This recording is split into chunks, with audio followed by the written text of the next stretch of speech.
Hey folks, tonight we're diving into a topic that's less philosophical, but way more delicious: medieval snacks.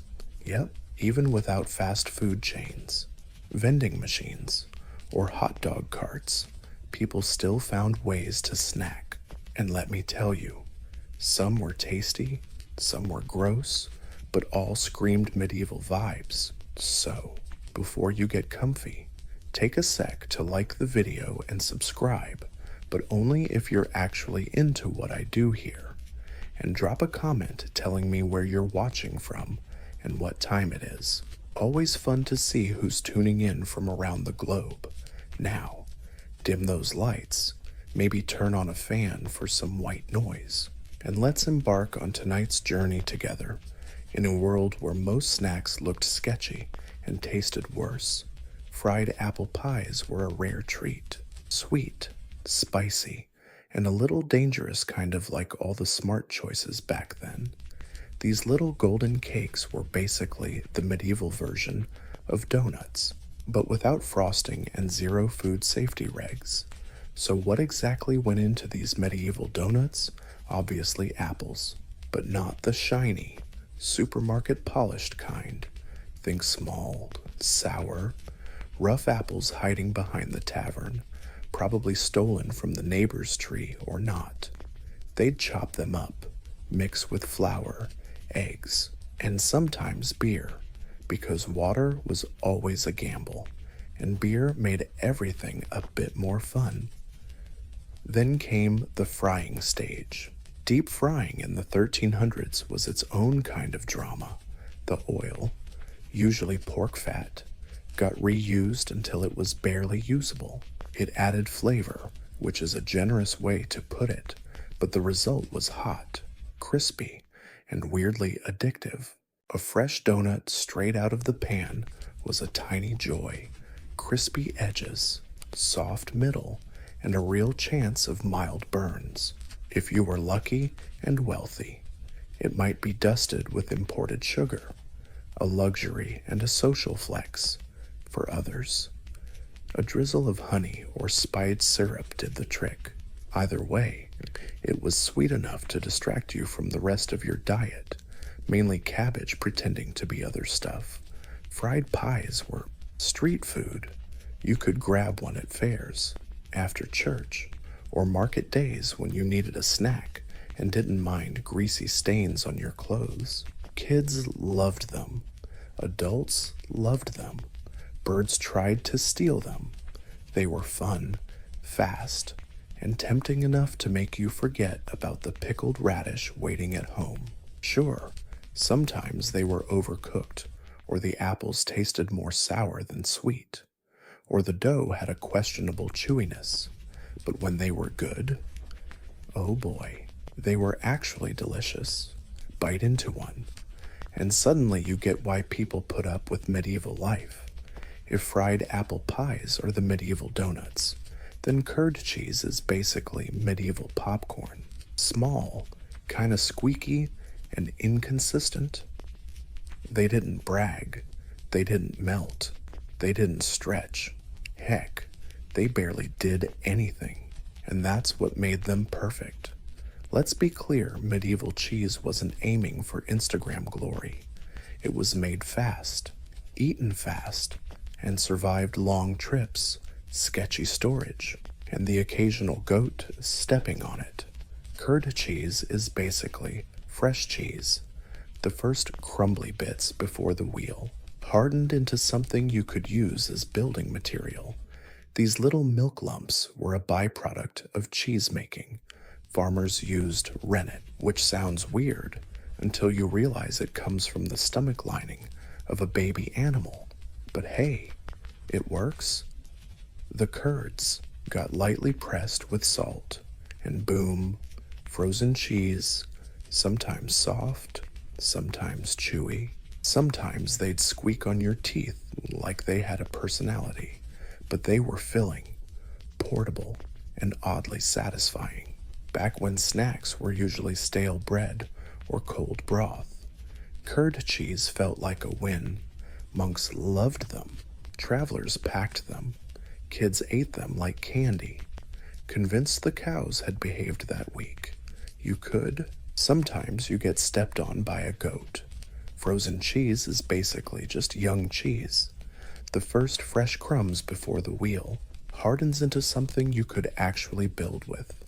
These little curds are a byproduct of cheese making. Farmers separate milk into curds and weigh using rennet, which sounds weird until you realize it comes from the stomach lining of a baby animal. But hey, it works. The curds get lightly pressed with salt, and boom, frozen cheese, sometimes soft, sometimes chewy, sometimes they squeak on your teeth like they have some personality, but they're filling, portable, and oddly satisfying. Back when snacks meant stale bread or cold broth, frozen cheese felt like a win. Monks loved it. Travelers packed it. Kids ate it like candy, believing the cows had cooperated that week. You could fry it, sprinkle it on stew, or just pop a handful while pretending you don't smell what's inside. Barnyard delicacy. Unlike many medieval foods, frozen cheese didn't need a party or a festival. It wasn't saved for holidays or holy days. It just hung out, chill, familiar, a little tough, your reliable buddy who never gets better but somehow holds it together when everything else falls apart. Sometimes they taste a little weird, right? Sure. Freshness was a whole different concept in medieval times, but with enough salt and enthusiasm, most folks didn't complain.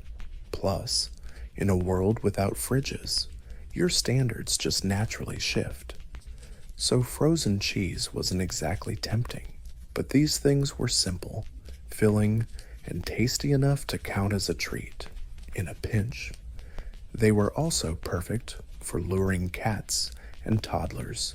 Radishes aren't dessert. Let's get that straight. But in the medieval world, when sugar was crazy expensive, apples weren't always in season, and desperation was the main ingredient. Someone somewhere looked at a radish and thought, what if this were a pie? And voila, radish pie was born. Fair warning, not always terrible. Sometimes it's actually pretty decent. Imagine mashed radish, hopefully soft, mixed with a bit of egg. Maybe some honey or dried fruit if the cook was feeling generous. Then baked inside a tough crust made of flour, water, and pure ambition. The result surprisingly edible.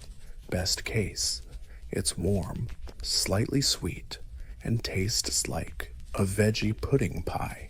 Worst case, it tastes like someone accidentally ate animal feed instead of pie dough and just went with it. Radish pie was loved for two big reasons. Radishes were cheap, and the crust could hide a laundry list of sins. Whether the radish was overcooked, undercooked, or suspiciously bitter, once you baked it into a pie and drizzled honey on top, it magically turned into peasant gourmet. Is it cheese pie? Nope. But it tried. And in medieval Europe, trying mattered a lot. You could find these pies at fairs, banquets, and especially in crowded monasteries, where monks had plenty of time and even more veggies. Some recipes added spices, nutmeg if the monastery was flush, pepper if the cook was clueless. Occasionally raisins showed up, which just confused everyone even more. The nobles wouldn't eat radish pie unless it was for entertainment or to pretend. They cared about the peasants for political brownie points, but for everyone else, it was dessert, like a random light bulb moment while baking. Still, despite its questionable logic, radish pie stuck around. People liked it, or at least didn't hate it enough to stop making it. It was cheap, filling, and a bit sweet, basically a revolutionary dish for medieval cuisine. If medieval times had a comfort food, it was the meat pie, a handheld pie stuffed with seasoned meat, wrapped in folded dough, and baked until golden browns or slightly burnt. Basically, a medieval hot pocket, minus the microwave, plus actual danger. The magic of the pasty was its portability. You could eat it on the road, in the fields, or while watching a public execution, depending on your mood that day, wrapped in thick dough. It stayed warm for a while and kept the filling safe from dust, rats, and the occasional farmer sneeze. But let's talk filling. Meat was a flexible term here. If you lived near an estate or hunting grounds, you could get pork, lamb, or venison, actual recognizable meat. Otherwise, options expanded wildly. Rabbit, pigeon, eel, hedgehog, you name it.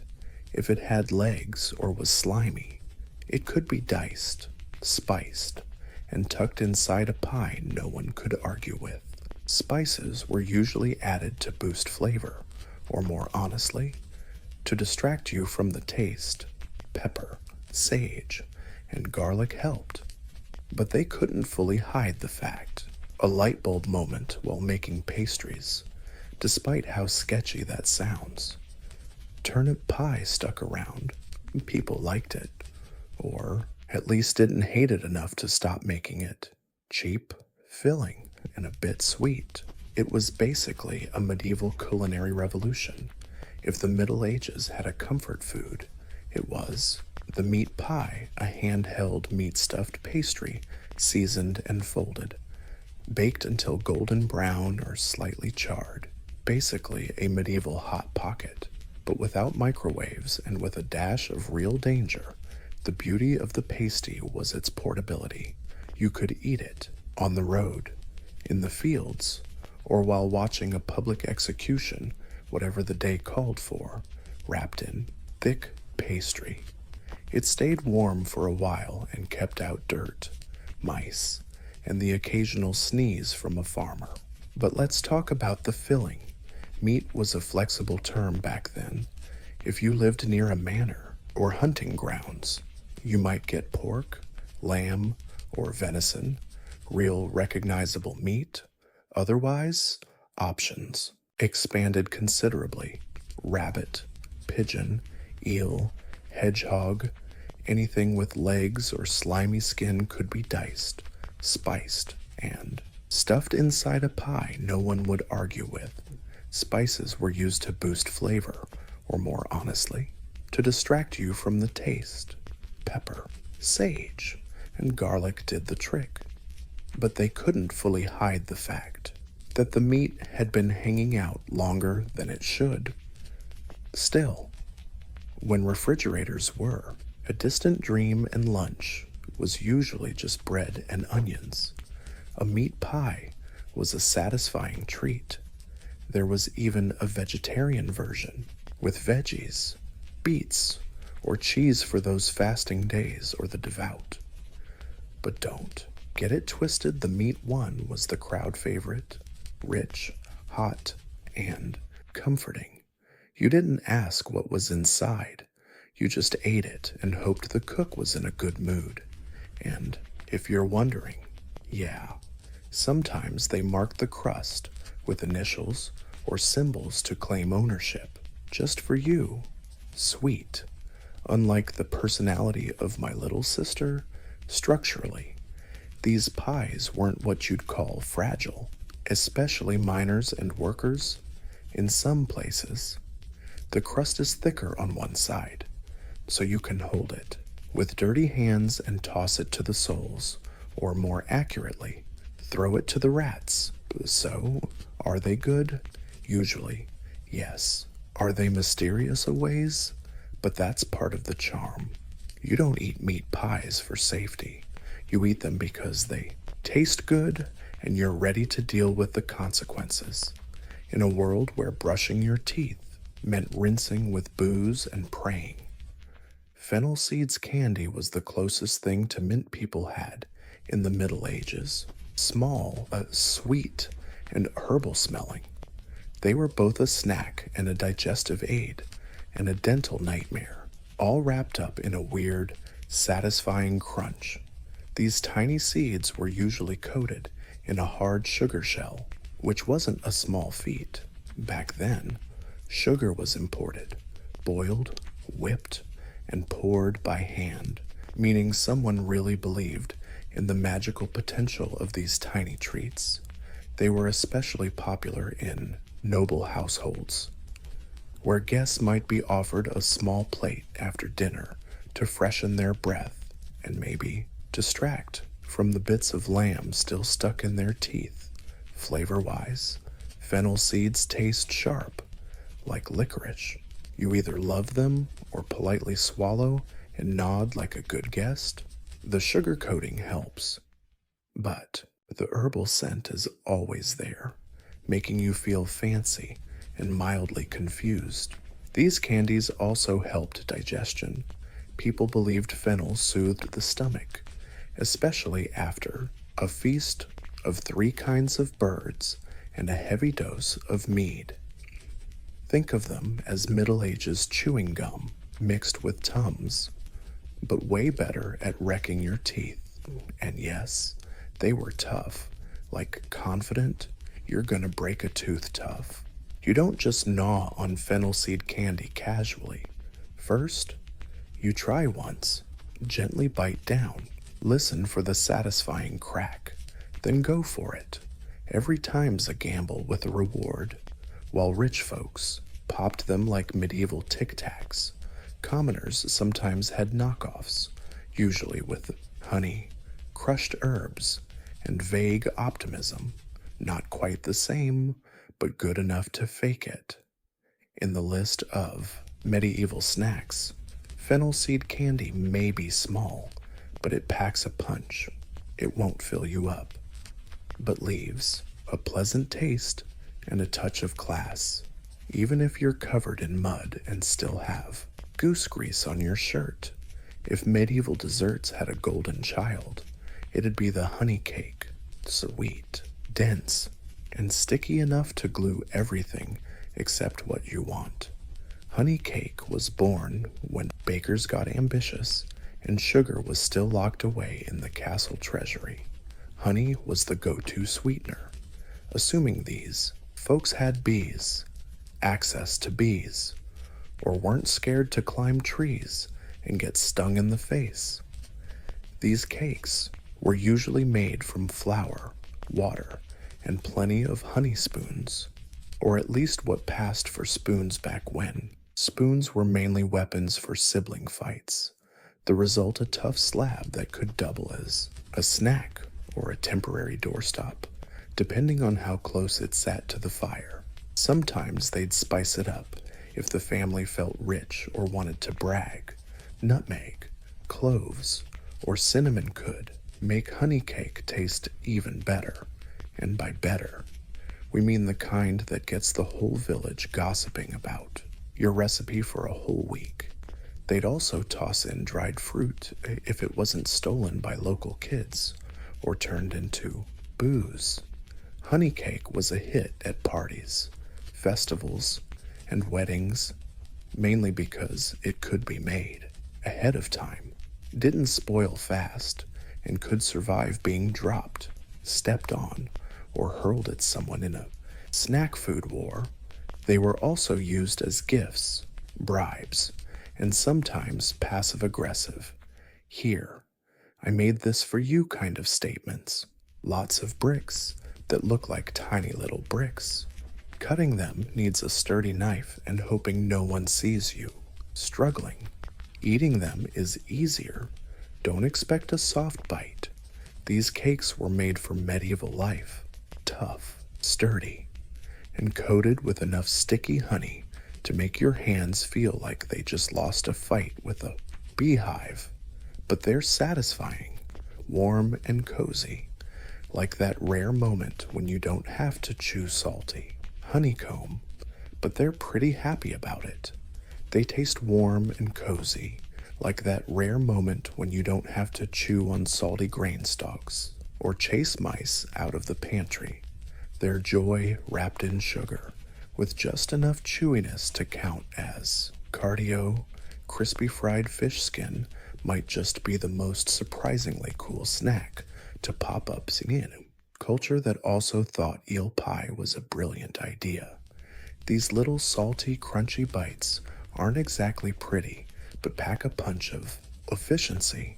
No waste, no fuss, especially when you're raising a fish that smells like it's, honestly, nobody set out to invent this snack. Probably some thrifty cook stared at a pile of fish skin and thought, why not fry it up? A splash of hot oil later. History was made, or at least something edible was born. Fish skin is everywhere, especially in coastal towns or near rivers where herrings, cod, or whatever fish got hauled up get processed right on the spot. The meat goes into stews, the heads get tossed to the cats, and the skin straight into the sizzling oil until it crisps up. The result? Surprisingly addictive. A snack that's thin and crispy, like dead leaves, but tastes like concentrated ocean. Add a pinch of salt, maybe some garlic or herbs, and boom, you're flirting with culinary brilliance. These crunchy bits aren't just tasty, they're practical, lightweight, non-perishable, and packed with fat. Exactly what a medieval body craved after hauling firewood or defending sheep from the neighbor's flock. Soldiers packed them, sailors lived on them, farmers sold them outside pubs for a few pennies, and the joy of feeding drunks something bigger than their gossip. Do they sometimes still have scales? Yep. Sometimes they roll up into weird shapes that make you question your life choices. But by medieval standards, they're fancy, crunchy, flavorful, and hard to say no to. The only real downside, the smell. These babies can announce their presence from 3 huts away. Fry a batch indoors, and your house will smell like Poseidon's laundry for a week. But hey, you're forgiven because they taste awesome.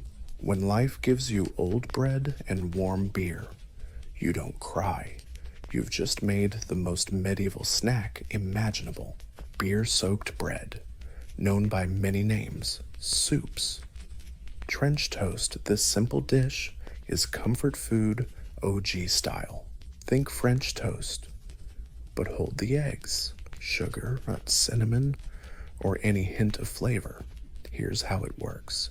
Take yesterday's bread, yes, the kind you could build a house with, and dunk it in a bowl of beer. Not some fancy craft brew with notes of citrus and hops. No, this is medieval beer, low alcohol, brewed in some smoky room with the hygiene standards of an owl's nest. The bread soaks up the beer like a sponge with trust issues. It softens, puffs up, and transforms from rock hard to edible. Is it delicious? Well, if your mood's right and your expectations are low, sure, it's warm, smells like bread, and has a slight bitter tang from fermented grains that's not too harsh. This snack was a hit with the working class people with no time for fancy meals or utensils, but still needing calories they couldn't argue with. Beer-soaked bread is quick, hearty, and just enough to feel like a real break from the daily grind. Sometimes folks add extras herbs, cheese, or fried eggs if the hen was feeling generous that morning on holidays.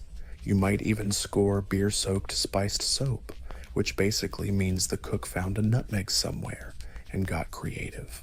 Like many medieval dishes, this one had 2 jobs. It was food and a way to stretch ingredients. Bread too old to chew, just soak it.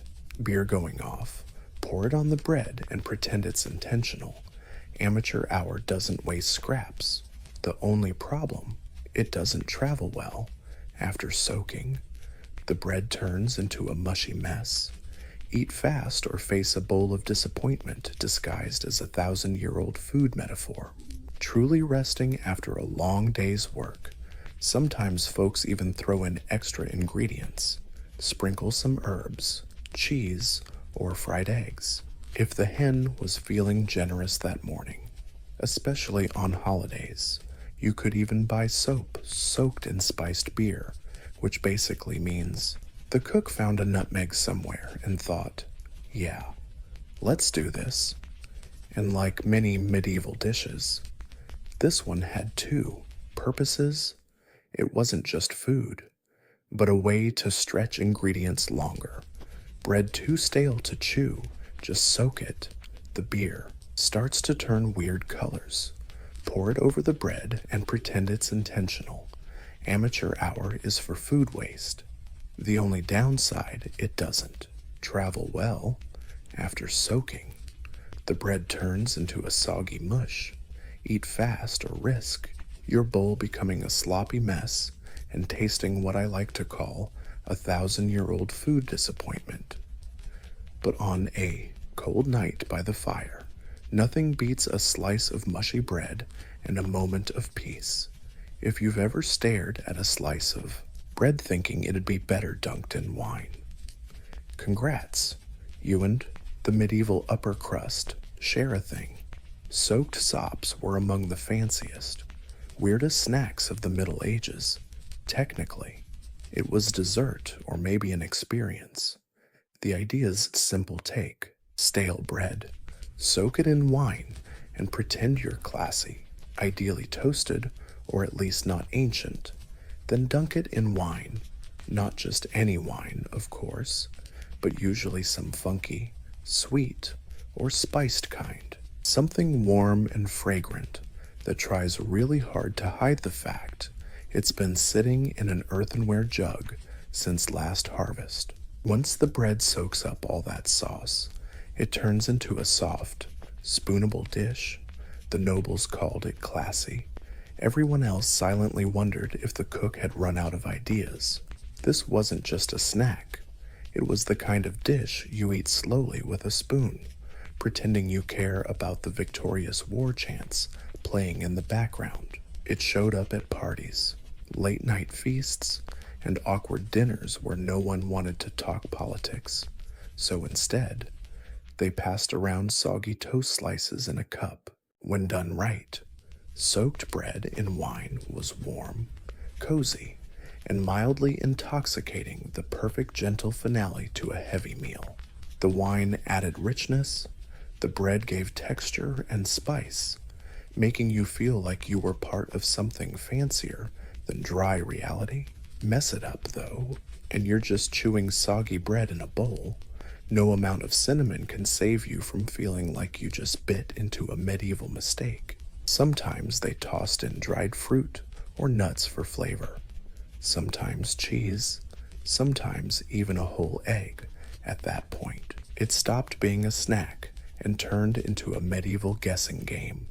Farmers made their own versions, usually with cheap vinegar or beer instead of wine.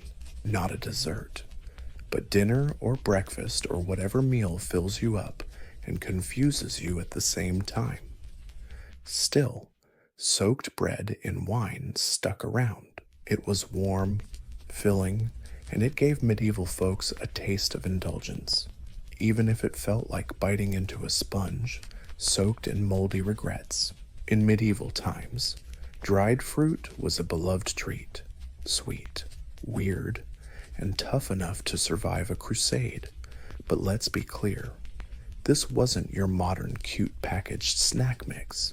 Medieval dried fruit had one job to last forever. Flavor was optional. The chewy texture and dental damage were guaranteed. Let's start with the basics. You had your regular suspects like raisins, figs, dates, and if you were fancy, imported prunes. These fruits were sun-dried, smoked dry, or in some cases, just forgotten on a windowsill until they lost all moisture. They shriveled, got chewy, and were alarmingly dense, like edible time capsules from last season's harvest. The upside dried fruit was super sweet, like candy. Concentrated sugar turned these tiny shriveled things into medieval sweets. The nobles adored them, monks hoarded them, kids treated them like rare kitchen treasure. The downside chewing them was basically a battle with your own jaw. Figs had seeds that worked like medieval dental floss. Dates were sticky enough to glue fabric together. Raisins got stuck in your teeth for hours. Silent snacking, forget it. But dried fruit had its moments. People used it in baked goods, added it to porridge, or chopped it up for honey cakes to mix things up. The rich wrapped it in pastries, doused it in rosewater, or soaked it in wine, as if trying to impress some fancy guest from Florence.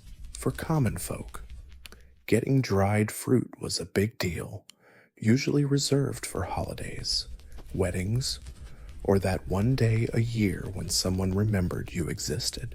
When that happened, you ate it slowly, respectfully, maybe hiding in the barn so you didn't have to share. Storing dried fruit was easy.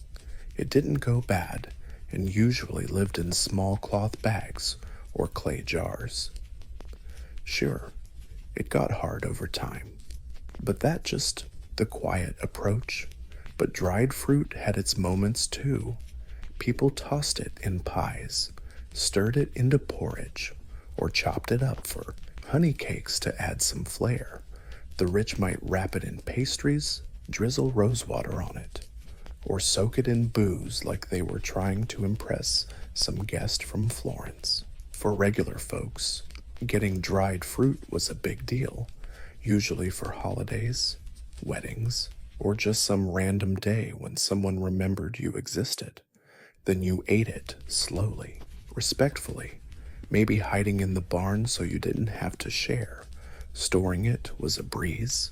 Dried fruit doesn't spoil easily and came in little cloth bags or clay jars. Sure, it hardened over time, but that just made it a longer lasting snack or a projectile if you were feeling creative and had a kid to aim at. In short, dried fruit was sweet, fancy, and a little dangerous. Sometimes it literally haunted you. You'd wake up feeling hungry, craving something hearty, fried, something that could cause a bit of trouble. Enter blood pudding, a medieval snack that's thick, rich, and iron-packed enough to make you question your life choices. Born from the noble tradition of using every bit of the animal, these salty balls prove waste isn't an option, especially when what you're not wasting is blood. Let's dig in. First, you gather fresh animal blood, usually pigs, but honestly, in a pinch, any blood will do. Then mix it with oats, onions, sew it up, add beef, fat, and spices.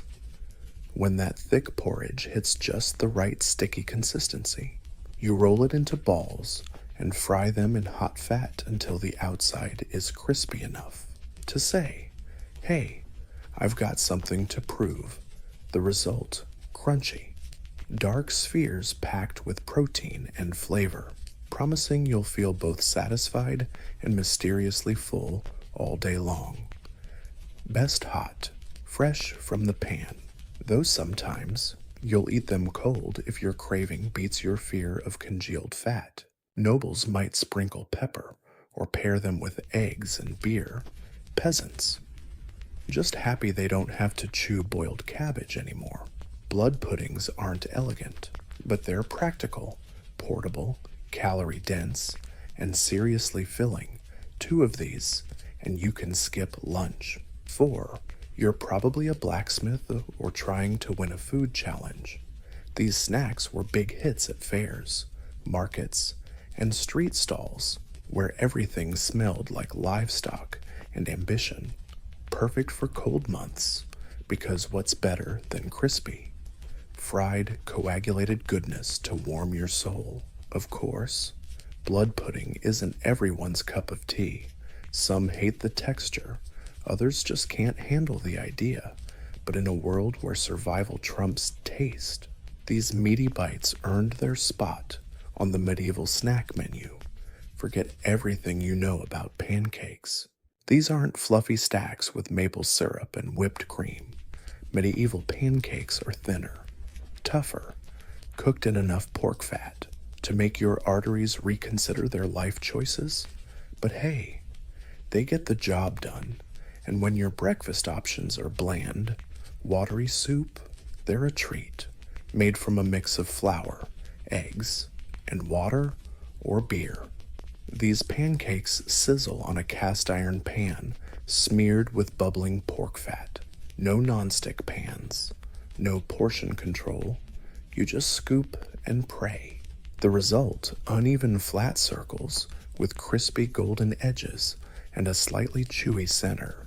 Pancakes tough enough to ride horseback with and still edible when you arrive. Sometimes burnt, sometimes rough, sometimes oddly charming. All three. The flavor depends on what you've got. A splash of beer adds yum. A spoonful of honey is fancy. Sprinkle some herbs or onions, bold move.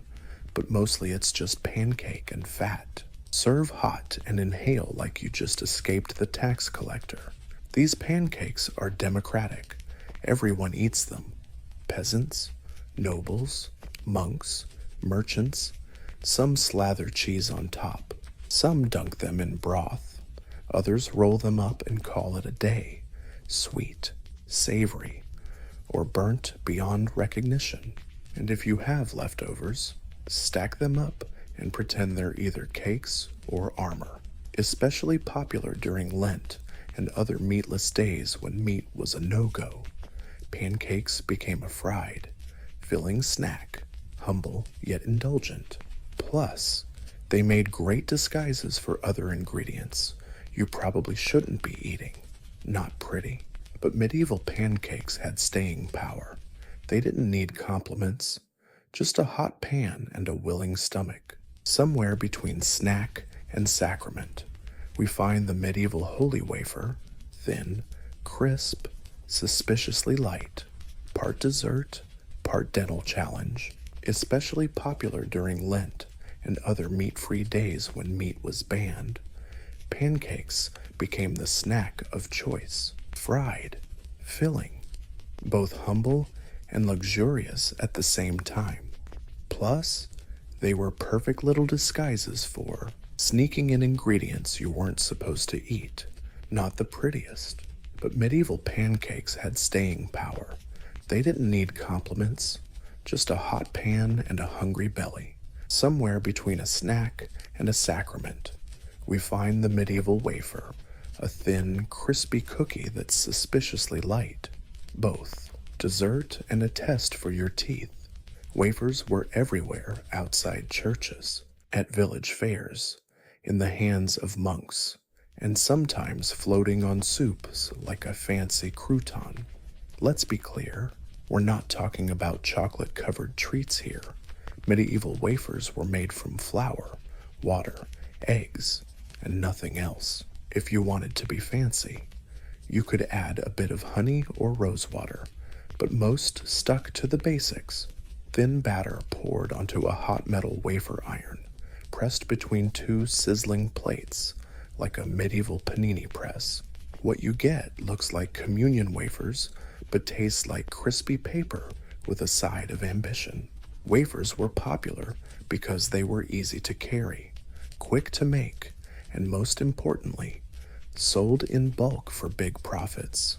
Street vendors pitched tents outside churches on holidays, waving stacks of warm holy wafers at worshippers leaving Mass. Buy now, pay later wasn't the slogan, but it was definitely the vibe. They were often shaped with religious symbols, floral patterns, or vague saintly faces, depending on the iron mold and how tired the baker was.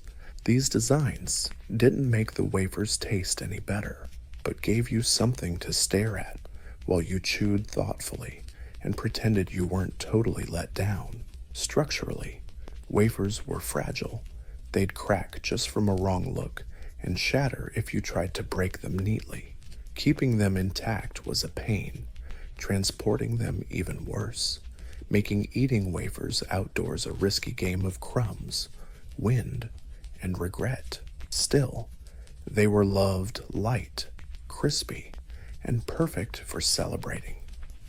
Wafers were the medieval version of treating yourself without wrecking your gut or your wallet. Nobles stacked them with fruit or layers of soft cheese for everyone else. They were sold by the dozen at street stalls and eaten before they turned into edible confetti. Whatever. Even the name sounds annoying. This medieval snack was basically fruit boiled, soaked in syrup, and sealed in jars like a sweet little hostage. Think candied orange, date candy, or gingerbread soaked in just enough sugar to make your teeth tingle, while your conscience whispers, "You shouldn't be eating this," but you do, because it's delicious, maybe imported, and hey, no better options. This wasn't for the everyday farmer gnawing on onions 7 days a week. Nope. This was upscale snack food, a luxury treat served in palaces or gifted by the rich as a polite way of saying, "I like you," but not enough to hand over land. Sugar was pricey. Fruit wasn't always in season, so this was for special occasions, weddings, royal visits, or Wednesday if you were insanely rich and lacked self-control. The process was complicated. First, boil the fruit in syrup, maybe honey, or refined sugar if your spice dealer owed you a favor. Then drain, let it dry a bit, and repeat because once just isn't enough. You're not preserving fruit, you're declaring war on moisture. The result, a shiny, jade-colored, chewy, rich candy so sweet it could be a weapon if you had enough. Some versions were soft and syrupy, kept in fancy glass jars. Others dried out, rolled in sugar, and cut into cute little medieval hypoglycemia pills. But don't get it twisted. Suck it was status. It meant you had access to sugar, trade routes, and at least one servant dedicated to stirring things that didn't want to be stirred. Stirring. Platters of these treats passed around after parties like edible gold coins. Guests grabbed a piece, smiled politely, then immediately regretted not taking 3. Meanwhile, the common folk watched from the kitchen, maybe sneaking a spoon lick if no one was looking. Worth it, honestly? Yeah. Suck It was one of the few medieval snacks that actually felt like dessert. Rich, refined, and just fancy enough to make up for dinner being boiled in generous amounts. Some versions were soft and syrupy, stored in fancy glass jars. Others were dry, rolled in sugar, and shaped into cute little balls like medieval hypoglycemia candy. But don't get it twisted. Suck It had status. It meant you had access to sugar, trade routes, and at least one servant dedicated to stirring things that didn't want to be stirred. Stirring. Platters were passed around after parties like edible gold coins. Guests took one, smiled politely, then instantly regretted not grabbing 3. Meanwhile, the common folk watched from the kitchen, maybe sneaking a lick of the spoon if no one was looking. So, was it worth it, honestly? Yes. Suck It was one of the few medieval snacks that actually felt like dessert. It was rich, refined, and just fancy enough to make up for.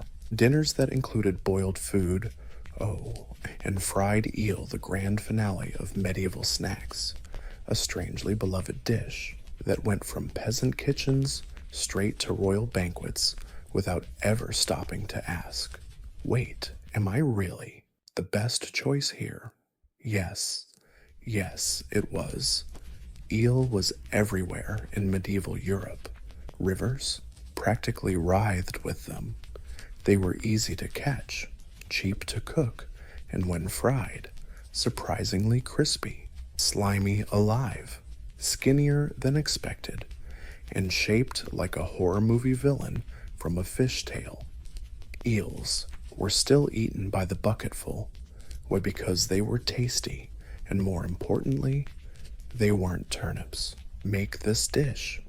You first have to catch the eel, usually at night when they slither through shallow water, like sentient noodles. Then comes the gross part, skinning them. It's not like prepping fish, it's more like wrestling a wet, unwilling rope into submission. After prepping, the eel gets chopped up, seasoned if you dare, and tossed into hot fat until the skin crisps and the meat firms up into something vaguely appetizing. The final product, a crispy bite bursting with rich, slightly greasy flavor, kind of like a chicken and squid identity crisis in a pub kitchen. Fried eel shows up at fairs, parties, street stalls, and believe it or not, even religious vegetarian feasts. Yep, technically, eel isn't meat, so it sneaks through dietary loopholes. Just like itself, monks eat it, nobles brag about it, kings stuff it into pies and parade it around banquets like it's their favorite grouper. Sure, it's full of bones, lots of bones, and yes, sometimes it twitches long after death. But if you can get past that and the creeping feeling you're eating a villain from some folk horror, fried eel is actually delicious. Crispy skin, tender inside, and just greasy enough to make you feel like you're living life dangerously on a Wednesday afternoon. Today, it seems odd. Back then, it was a delicacy, a little slippery miracle to fill bellies and spice up a weird menu.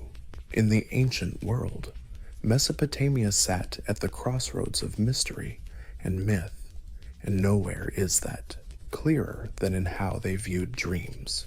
For the Sumerians, Akkadians, Assyrians, and Babylonians, dreams weren't just private, meaningless brain farts. They were sacred telegrams, supernatural emails sent straight from the gods to your subconscious. Ignoring them, like leaving a message from Enlil unread. Dangerous business. Around 2500 BC, the Mesopotamians developed a full dream decoding system etched on clay tablets in cuneiform script. These weren't bedtime stories. They were used in politics, medicine, and religious rituals. Kings would postpone wars if a nightmare hinted at bad juju. Farmers wouldn't plant crops if they dreamed of flying goats crossing the sky. Their world always talked. Your job, listen with your eyes shut tight. Professional dream interpreters called Baru priests, basically ancient Freud analysts with no couch.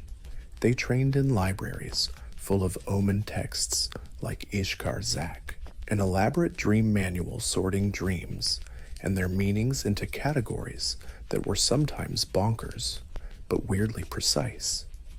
Dream of eating dates. Good news. Dream of losing teeth. Expect death in the family. Dream of hooking up with a goddess. Congrats. You're either blessed or cursed with arrogance. These dream books weren't about guessing. They were about cause and effect, like dreams as math equations.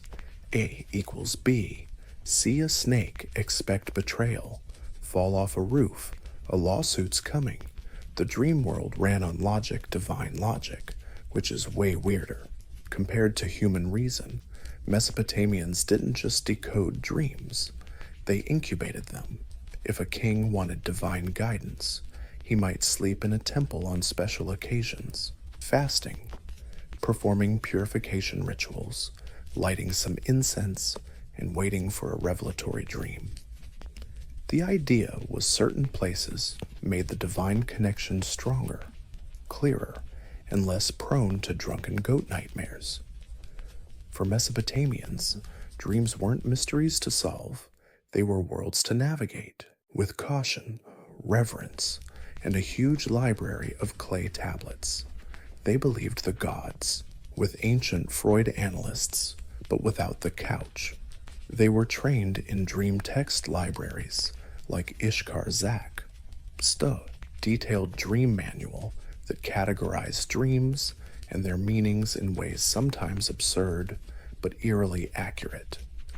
Dreaming of eating, dates, good omens, dream of teeth falling out, expect a family death, dream of banging a goddess, congrats. Either you're blessed by the gods or cursed with some serious ego issues. These dream books, not fortune telling. They're more like cause and effect manuals, dreams as equations. A equals B, see a snake betrayal's coming, fall off a roof lawsuit incoming. Dream logic isn't human logic, it's divine logic and way weirder.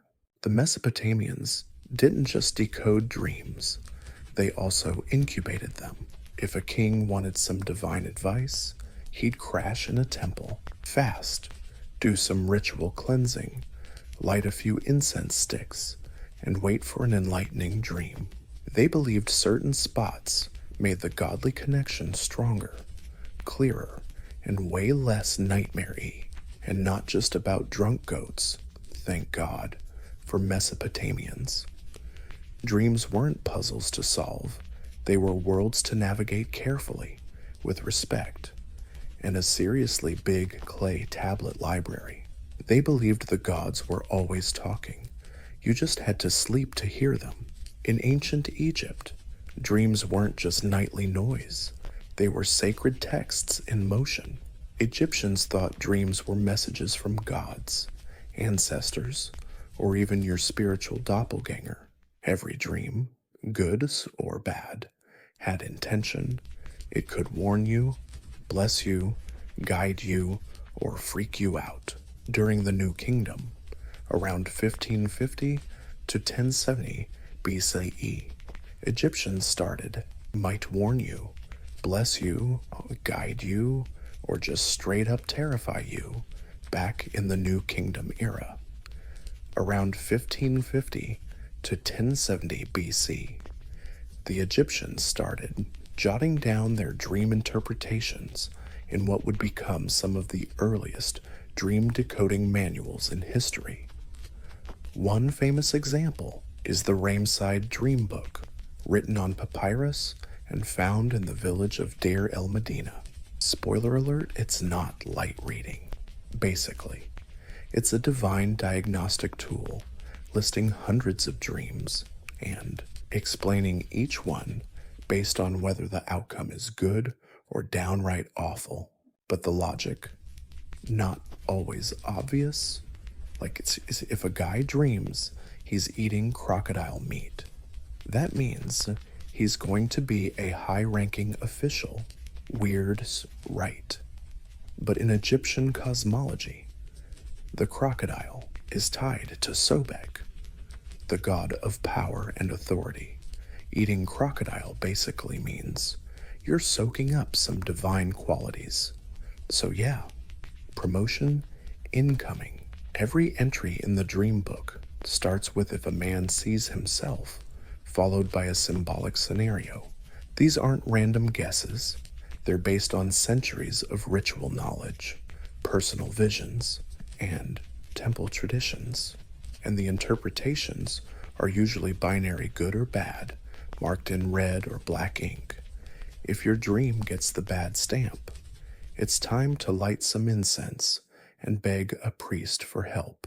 Priests in temple complexes, especially those serving healing gods like Sekhmet or Thoth, sometimes offered dream incubation services, where petitioners would sleep in the temple and wait for guidance or healing through visions. The idea open a divine channel through purification, prayer, and controlled sleep. This wasn't just superstition, it was healthcare, fortune telling, and theology all wrapped up in one good night's rest. Dreams also played a role in magic and medicine. Amulets could be prescribed to stop recurring nightmares. Specific rituals could be performed to erase a dream, like deleting a curse, for ancient Egyptians. The sleeping mind was far from idle. It was a phase where gods, demons, and spirits of the dead could show up and reveal hidden truths if you had the wisdom and a priest to decode them. In the ancient Greek world, dreams weren't just divine whispers, they were appointments with the gods. Central to this belief was the incubation ritual, where people slept in temples hoping for a healing vision. And no god was more tied to this ritual than Asclepius, the god of medicine. At Asclepia, temples scattered across the Greek world from Epidaurus to Pergamon sick, hopeful, and desperate folks came seeking healing, but instead of meds or potions, they got a prescription for sleep, a sacred, intentional sleep under specific spiritual conditions. Before hitting the temple bedroom or abaton, they'd go through purification rituals, baths, fasting, and sometimes animal sacrifices. Only after all that could they lie down on a stone bed and wait for the god to appear in a dream. What happened next? According to ancient inscriptions and testimonies, some patients dreamed of Asclepius touching them with his staff or his sacred snake crawling over their bodies. They'd wake up healed, or at least convinced they'd gotten divine instructions on what to do next. Whether these dreams were real, psychological, or placebo, the impact was profound. Greek doctors, including Hippocrates, acknowledged the value of dreams in diagnosis. They didn't think dreams were nonsense. In fact, they believed the body could reveal its condition through symbolic images. A dream about flowing water might hint at kidney problems. A dream about being crushed could point to chest illness. In pseudoscientific texts, dreams were often classified as natural or divine. Natural dreams came from diet, picturing their sacred snake crawling over their bodies. They'd wake up healed, or at least convinced they'd gotten divine instructions for what to do next. Whether those dreams were real, psychological, or placebo, their impact was huge. Greek doctors, including Hippocrates, recognized dreams' diagnostic value. They didn't see them as nonsense. In fact, they believed the body could speak through symbolic images. Dream of flowing water, kidney trouble, dream of being crushed, chest disease. In moralistic texts, dreams were split into natural or divine.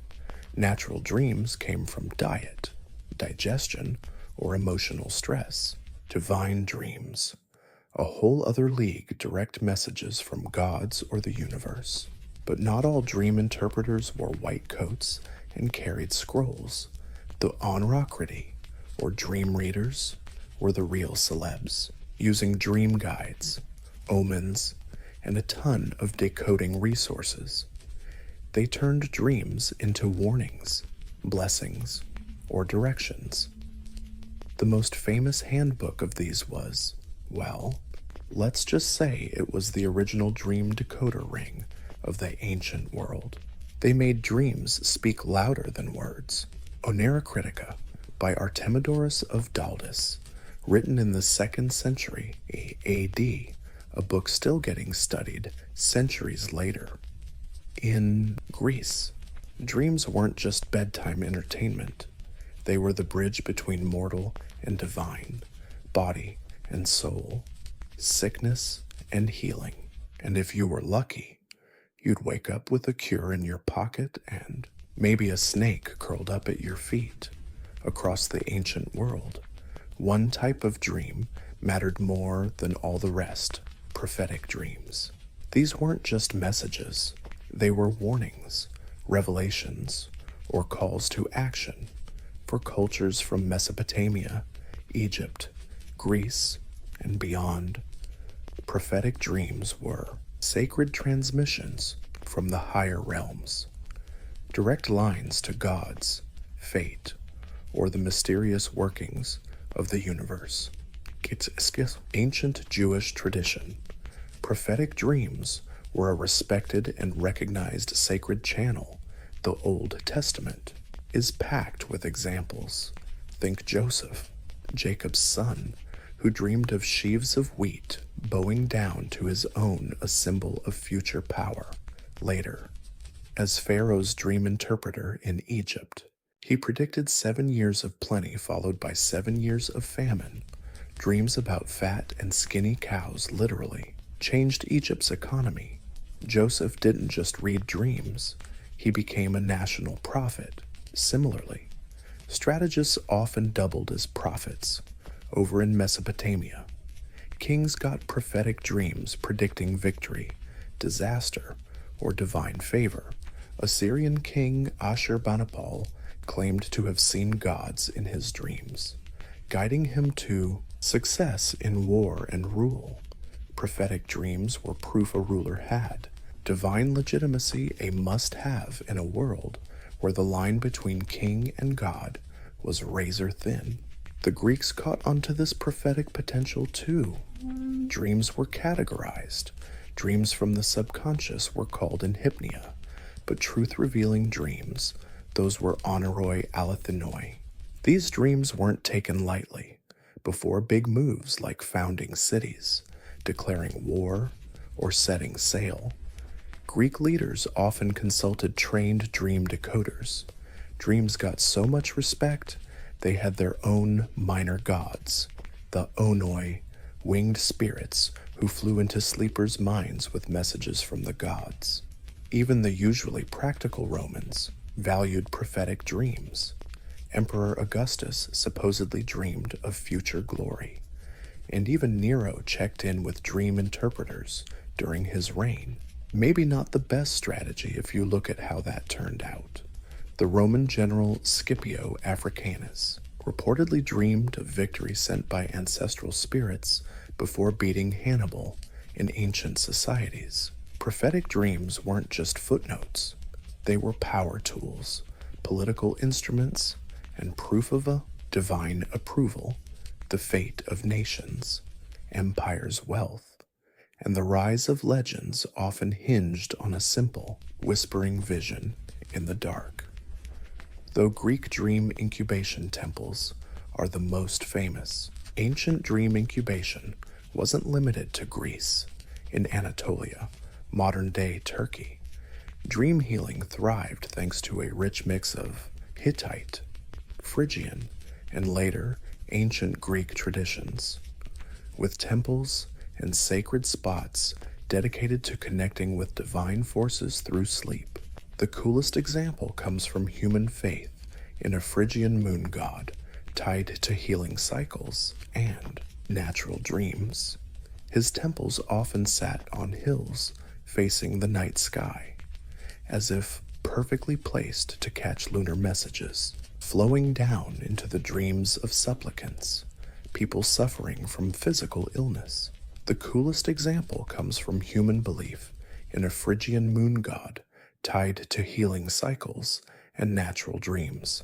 His temples were perched on hills facing the night sky, like they were strategically placed to catch moon messages, streaming down into the dreams of hopeful supplicants, sick folks, mentally frazzled souls, or anyone freaked out about their future would hit these temples to try to dream incubation, a sleep ritual hoping for a healing or guiding dream.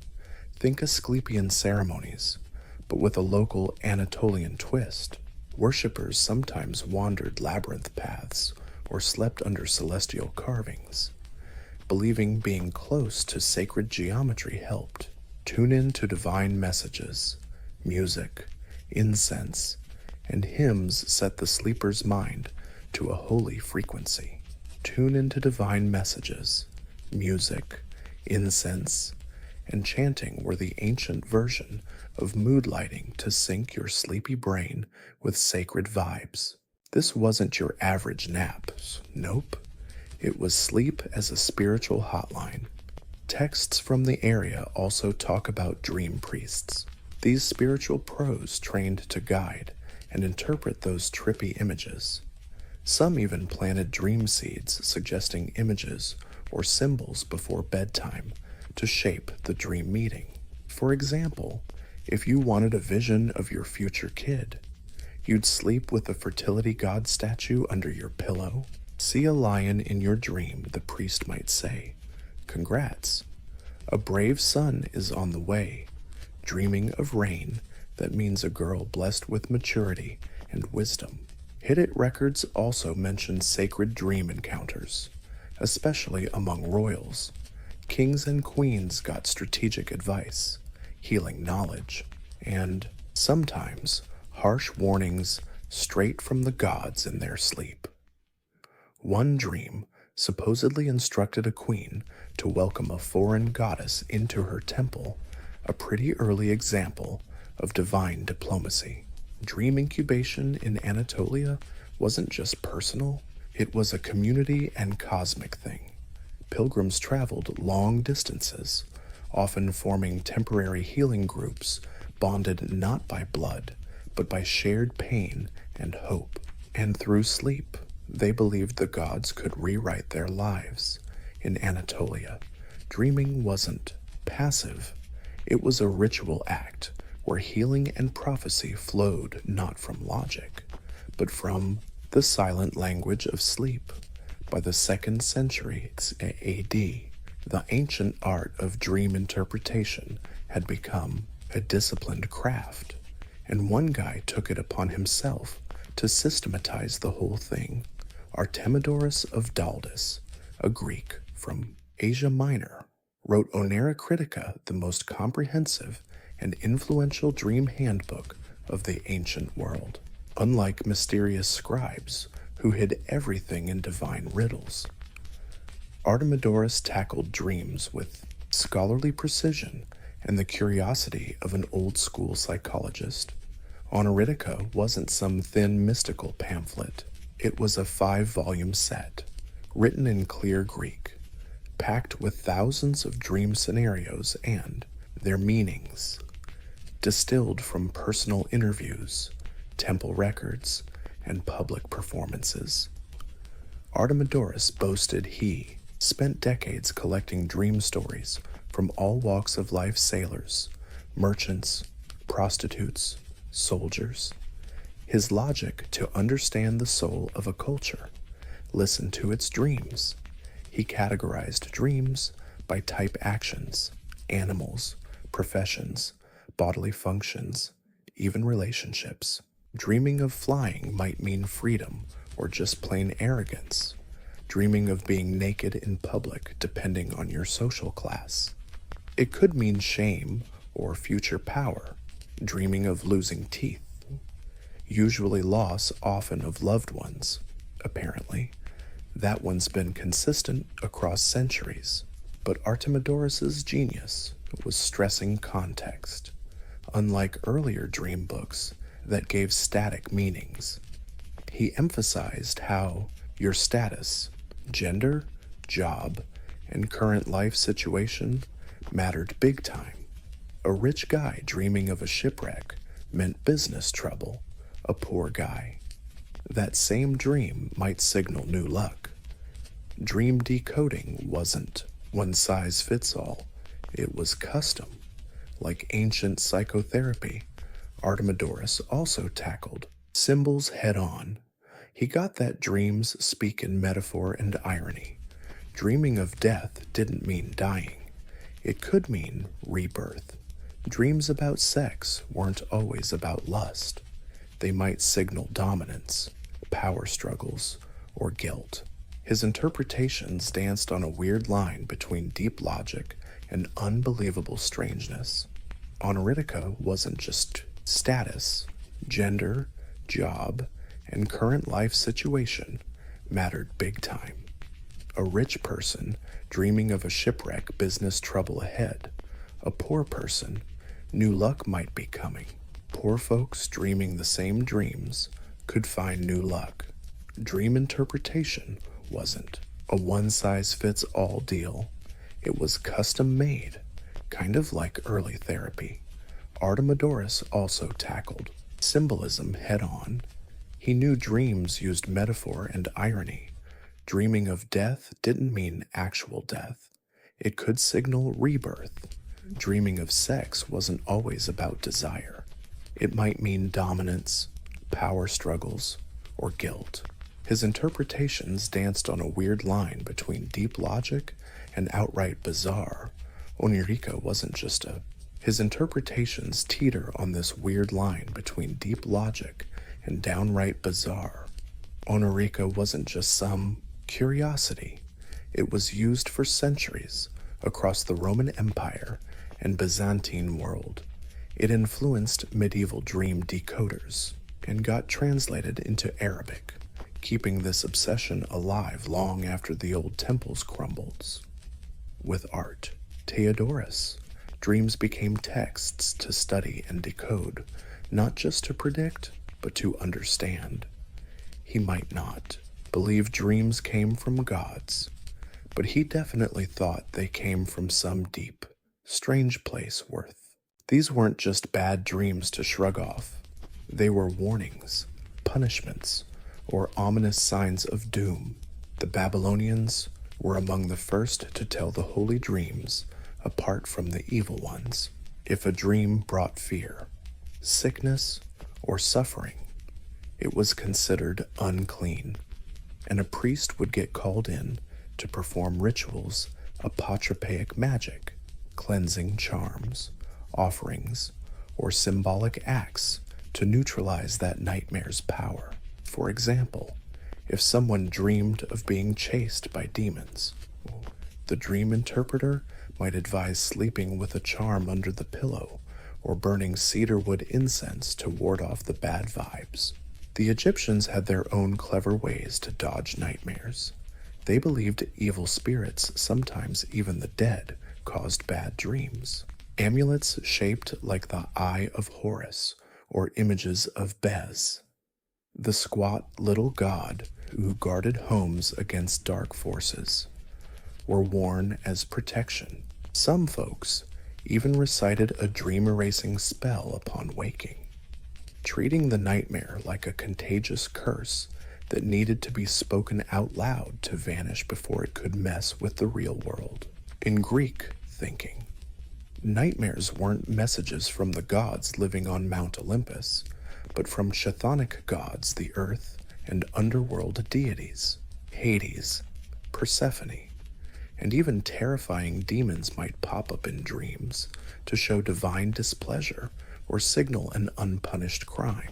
Ignoring these warnings, bad idea, you'd pay dearly. Plato, the philosopher, even described dreams as a battlefield between reason and desire, where the baser parts of your soul run wild. To him, nightmares weren't just spiritual warnings, they were psychological red flags showing that something inside you was seriously off balance. Even practical Romans feared dreams about certain animals, owls, snakes, wolves, seeing them as signs of imminent death, betrayal, or war. They believed the dead could visit the living through dreams, sometimes to warn, sometimes to accuse.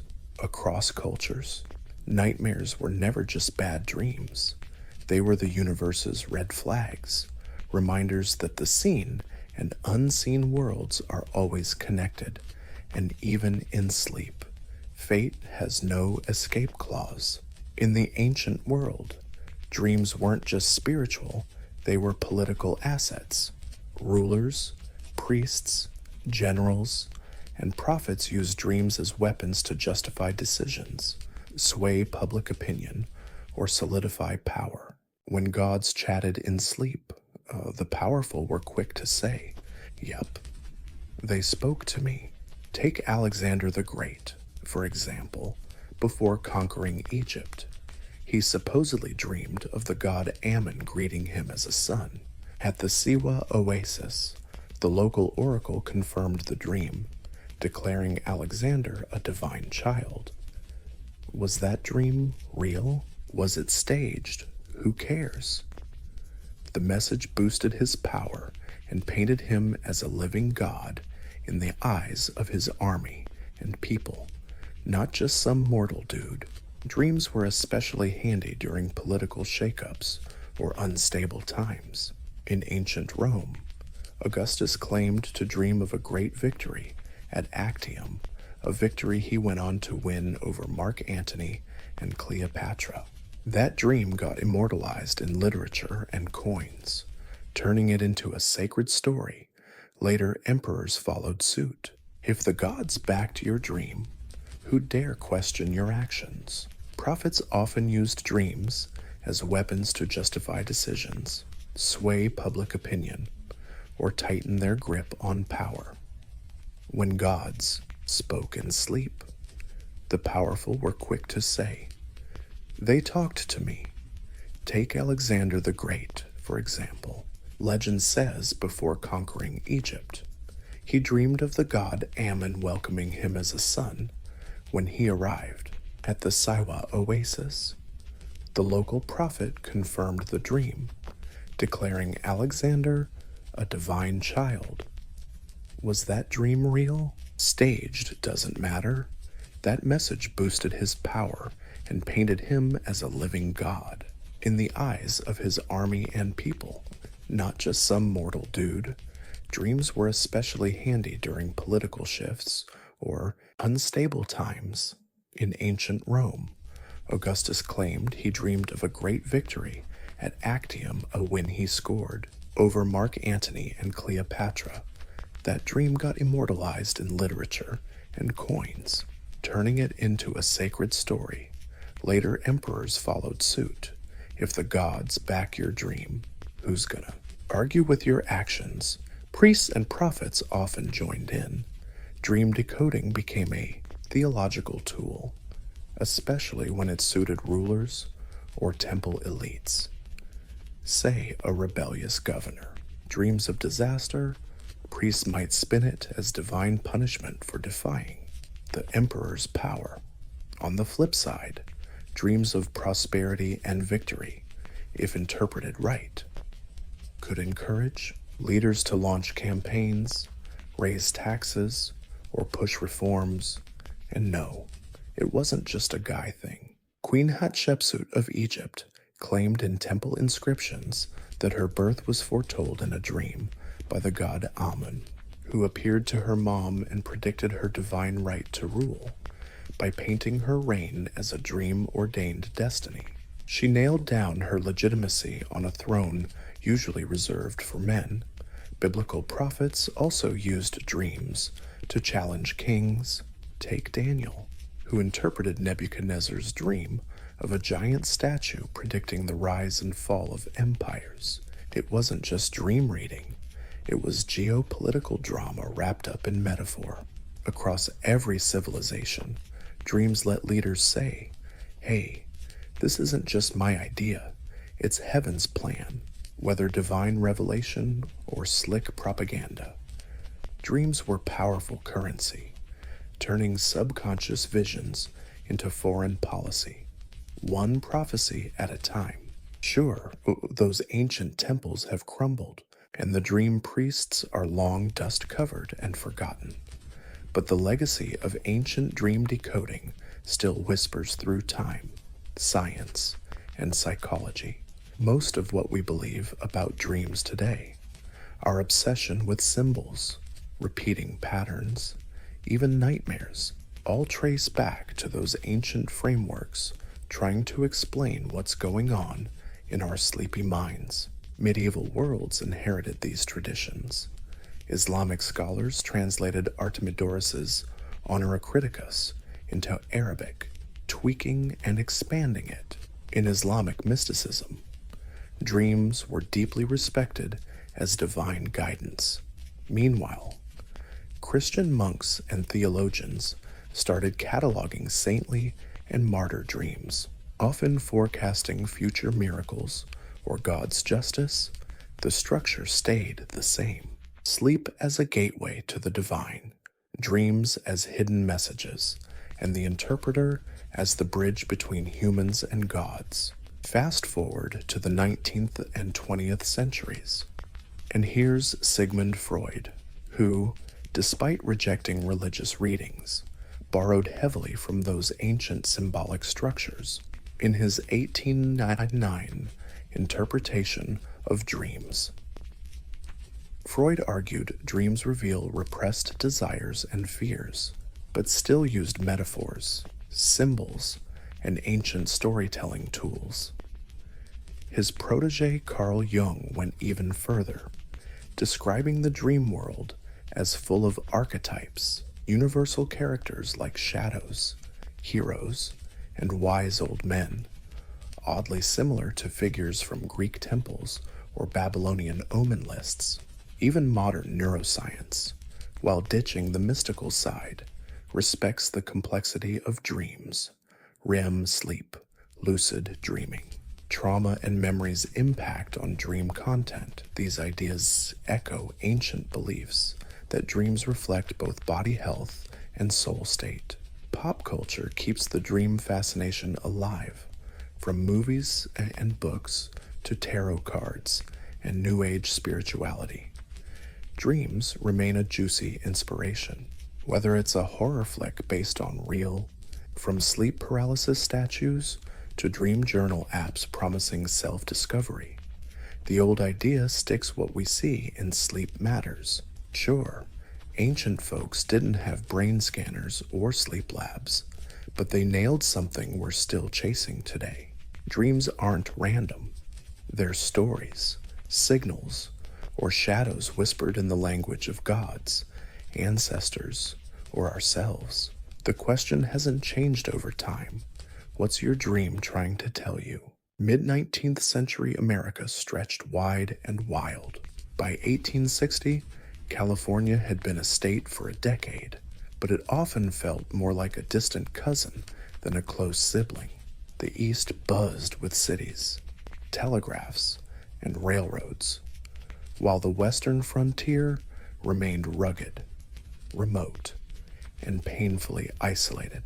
Sending a letter from New York to San Francisco could take 3 to 4 weeks. And by 1860, California had been a state for a decade, but people often felt it was more like a distant cousin than a sibling. The east side of the country buzzed with cities, telegraphs, and railroads, while the western frontier remained rough, remote, and painfully isolated.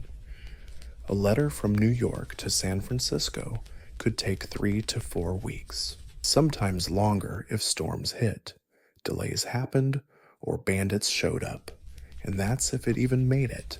Mail routes back then were complicated and inefficient. The most popular route was by ship along the Atlantic, through the Panama Isthmus, then back up the Pacific coast, a journey full of delays, dangerous, and often stuck in mud, snow-covered mountain passes, or ambushed by outlaws and rough terrain. These delays weren't just annoying, they were a political headache. The federal government worried California was drifting away, risking losing its spirit or loyalty. In an era when secession threats were real, keeping the continent united wasn't just ideal, it was urgent. Entrepreneurs and pioneers started tossing out bold ideas. Nothing was bolder than creating a centralized relay system, using the one thing the American West had in spades: empty land and fast horses. If skilled riders could gallop across the country in shifts, swapping horses every 10 to 15 miles, maybe they could cut delivery times from weeks down to just 10 days. Sounds crazy. Right, the route was nearly 2,000 miles from St. Joseph, Missouri to Sacramento, California. It would cross mountains, deserts, rivers, and nearly unmapped territories, scorching heat, freezing nights, and constant risk of ambushes lurked around every corner. But if it worked, this would be the fastest link between East and West. The problem was clear. America was expanding faster than its infrastructure, so, with a cocktail of desperation, ambition, and guts, a solution quickly etched its name in history. Step by step, Pony Express was about to be born. Pony Express didn't just magically appear out of thin air. It was the brainchild of three ambitious businessmen from the freight and stagecoach company Russell, Major, and Weddell, based in Missouri. The trio William H. Russell, Alexander Major, and William B. Weddell were veterans in the overland freight game. Their company handled government cargo and supplies across wild frontiers. But in 1860, they aimed way higher, speeding up mail delivery to California in record time. Against that moment, Russell felt the heat. His reputation was bruised by financial scandals and failed projects. He saw Pony Express not just as a patriotic service, but as a personal redemption, a way to restore his name and win favor with the government. If they could prove their relay system worked efficiently, they hoped to snag a fat federal mail contract. Alexander Major was the logistics brain, was meticulous planner. He demanded discipline, even making riders and station masters swear off booze and swearing. He also developed a highly structured system for express service. Stations would be spaced 10 to 15 miles apart. Bigger stations every 75 to 100 miles.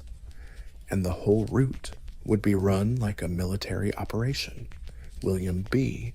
Weddell, the quietest of the three, handled legal and financial groundwork, while Russell was the salesman and Major the operations genius. Weddell kept the books and made sure the company stayed afloat, at least for a while. Together, they poured hundreds of thousands of dollars into the project. They bought over 400 horses, hired more than 80 riders, and built about 190 stations across the most remote frontier areas. They knew it was a gamble, and the journey would be brutal, but they also knew whoever solved this communication crisis would secure an eternal spot in American history. So, they launched the service without any government funding. It was a bold, handling the books and keeping the company running. At least for a while, the three of them poured hundreds of thousands of dollars into this project. They bought over 400 horses, hired more than 80 riders, and built about 190 stations across the wildest stretches of the frontier. They knew it was a gamble, and they knew this route would be brutal, but they also knew whoever solved this communication crisis would earn a permanent spot in U.S. history. So they launched the service themselves without any government funding. It was a bold, financially risky, logistically insane move, but it became a powerful symbol of American grit. In April 1860, the Pony Express train was ready to roll. The race against time and terrain had begun. Creating the Pony Express route was like building a fragile bridge across a continent with no safety net and almost zero room for error. The entire stretch spanned nearly 2,000 miles, from St. Joseph, Missouri, to Sacramento, California, crossing many jaw-dropping landscapes, rolling plains, mountain ranges, high deserts, and treacherous rivers, to turn this wild idea into reality. The founders set up about 190 relay stations, spaced 10 to 15 miles apart, roughly how far a horse can sprint before tapping out, every 75 to 100 miles. There'd be a pit stop offering riders a place to crash, eat, and hand off the mail to a fresh rider, but the real backbone of this express service, the horses, over 400 of them. They weren't picked for looks or stature, but pure speed and stamina out east. Short-legged lizards dominated the plains. Okay, maybe not lizards, but tough horses ruled the grasslands, out west.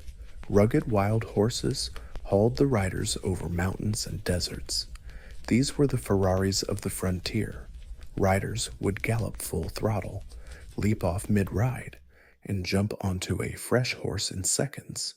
Each station had staff, supplies, and security. Some were just dirt huts or wooden shacks. Others were fortified buildings, surrounded by barbed wire and guarded by rifle-wielding watchmen. Supplies, water, food all had to be pre-stocked. That meant months of prep in some of the harshest, most remote parts of America. Weather was a huge headache. Riders braved blizzards in the Sierra Nevada, sandstorms in Utah's desert, and brutal summer heat on Nebraska's plains. Wildlife, swollen rivers, and crumbling trails were constant threats. And then there were the human dangers: bandits, outlaws, and escalating conflicts with Native American tribes. But despite all the chaos, the system ran, with rider swaps every 75 to 100 miles and fresh horses every 10 to 15 miles. The stallions tore across the continent in just 10 days, a revolutionary speed at the time. A logistical miracle powered by guts, sweat, and sheer determination. In a land where miles meant isolation, Pony Express built a fragile thread of connection, step by step. On April 3rd, 1860, Pony Express had its historic debut in St. Joseph, Missouri. A crowd packed the Pikes Peak stables, buzzing with excitement. The first rider, probably Johnny Fry, though the records argue about that, mounted his horse, grabbed a specially designed leather mail pouch, and thundered westward at breakneck speed. The crowd cheered, cannons boomed, and just like that, a new chapter in American history kicked off. The pouch Fry carried weighed about 20 pounds, stuffed with letters, newspapers, and telegrams headed to California. A telegram sent from Washington, D.C. would ride the rest of the way, symbolizing a union of technology and human effort at the same time. A counterpart in Sacramento galloped east, starting a two-way relay. Between them lay nearly 2,000 miles of wilderness, 190 stations, and some of North America's toughest terrain. They planned to conquer it in just 10 days. Every rider on this route carried the mochila from station to station, swapping horses in under 2 minutes. Operations.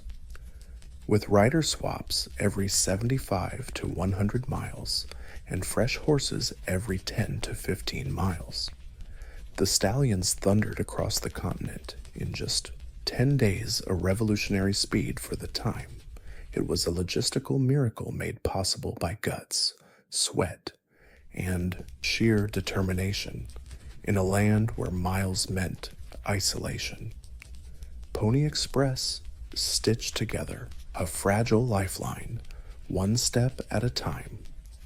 On April 3rd, 1860, Pony Express made its historic debut in St. Joseph, Missouri.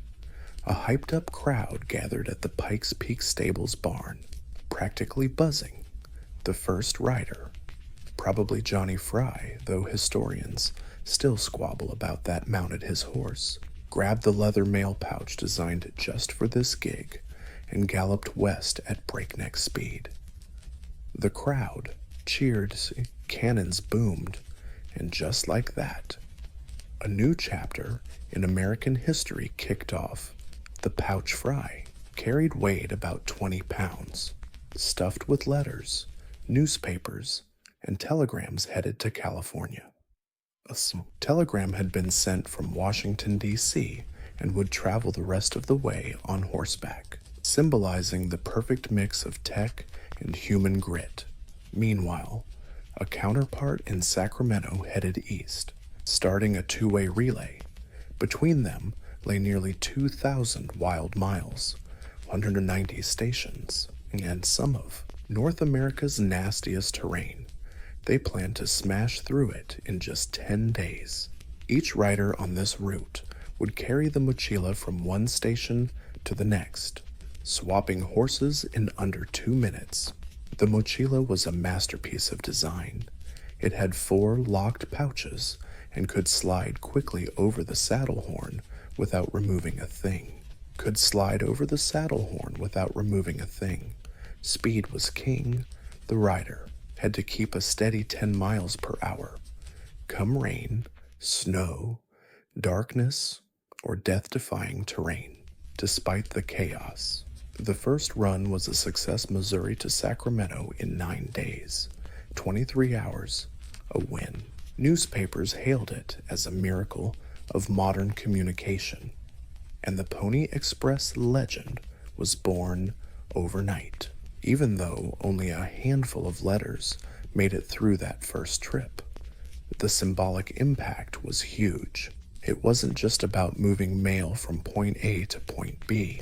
It was proof that this wild, broken-up continent could be connected.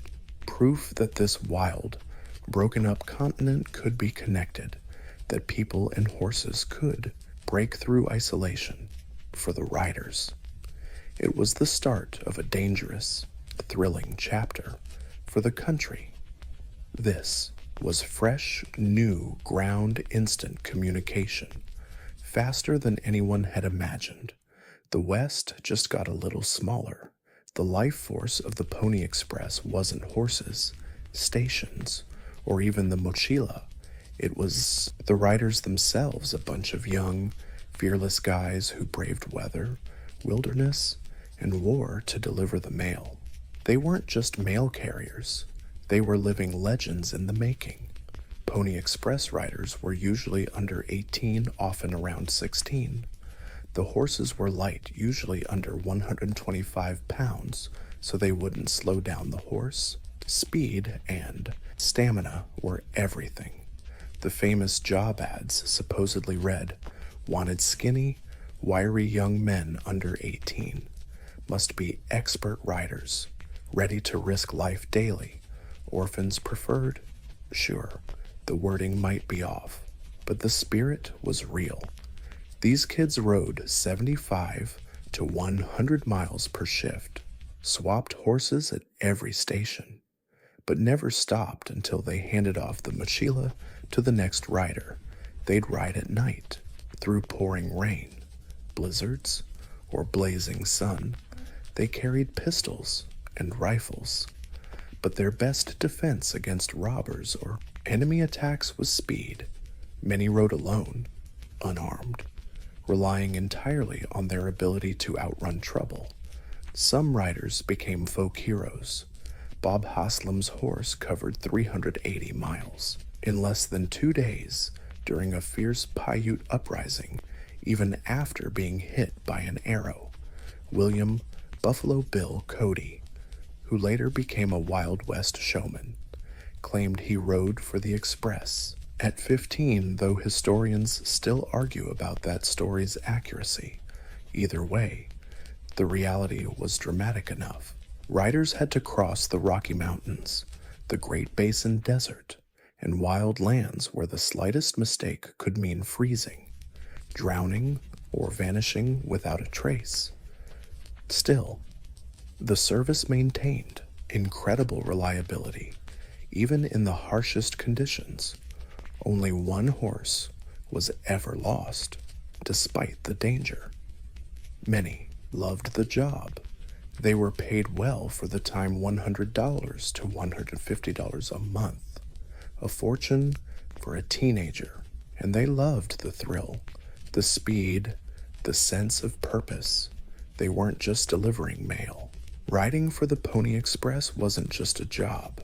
It was a daily gamble with death, a symbol of American courage, endurance, and grit, galloping through legend and memory with every hoofbeat and throughout those memorable 18 months. They proved no boundary was too wide to cross. Riding for the Pony Express wasn't just a job, it was a daily wager with death. The riders faced dangers most grown men would turn tail to avoid. Yet these boys, mostly teenagers, kept pushing forward, braving nature's fury, armed enemies, and land that seemed ready to swallow them whole. One of the toughest threats came from the environment itself, and they loved the thrill, the speed, the purpose. This wasn't just delivering mail. Riding for Pony Express wasn't just a job. It was a daily gamble with death, a symbol of American courage, endurance, and grit, racing through legend and memory with every gallop and throughout those unforgettable 18 months. They proved no boundary was too wide to cross. Riding for Pony Express wasn't just a job. It was a daily gamble with death. The riders faced so many dangers that most grown men would just turn tail and run. But these kids, mostly teenagers, kept pushing forward, braving nature's fury, armed enemies, and a land that seemed hell-bent on swallowing them whole. One of the nastiest threats, the environment itself. Riders had to survive blizzards in the Sierra Nevada, oven-like heat in the Nevada desert, and surprise storms that could flood river crossings or turn dirt roads into impassable mud pits. Those surprise storms could flood rivers or turn dirt roads into mud traps, falling off your horse in that.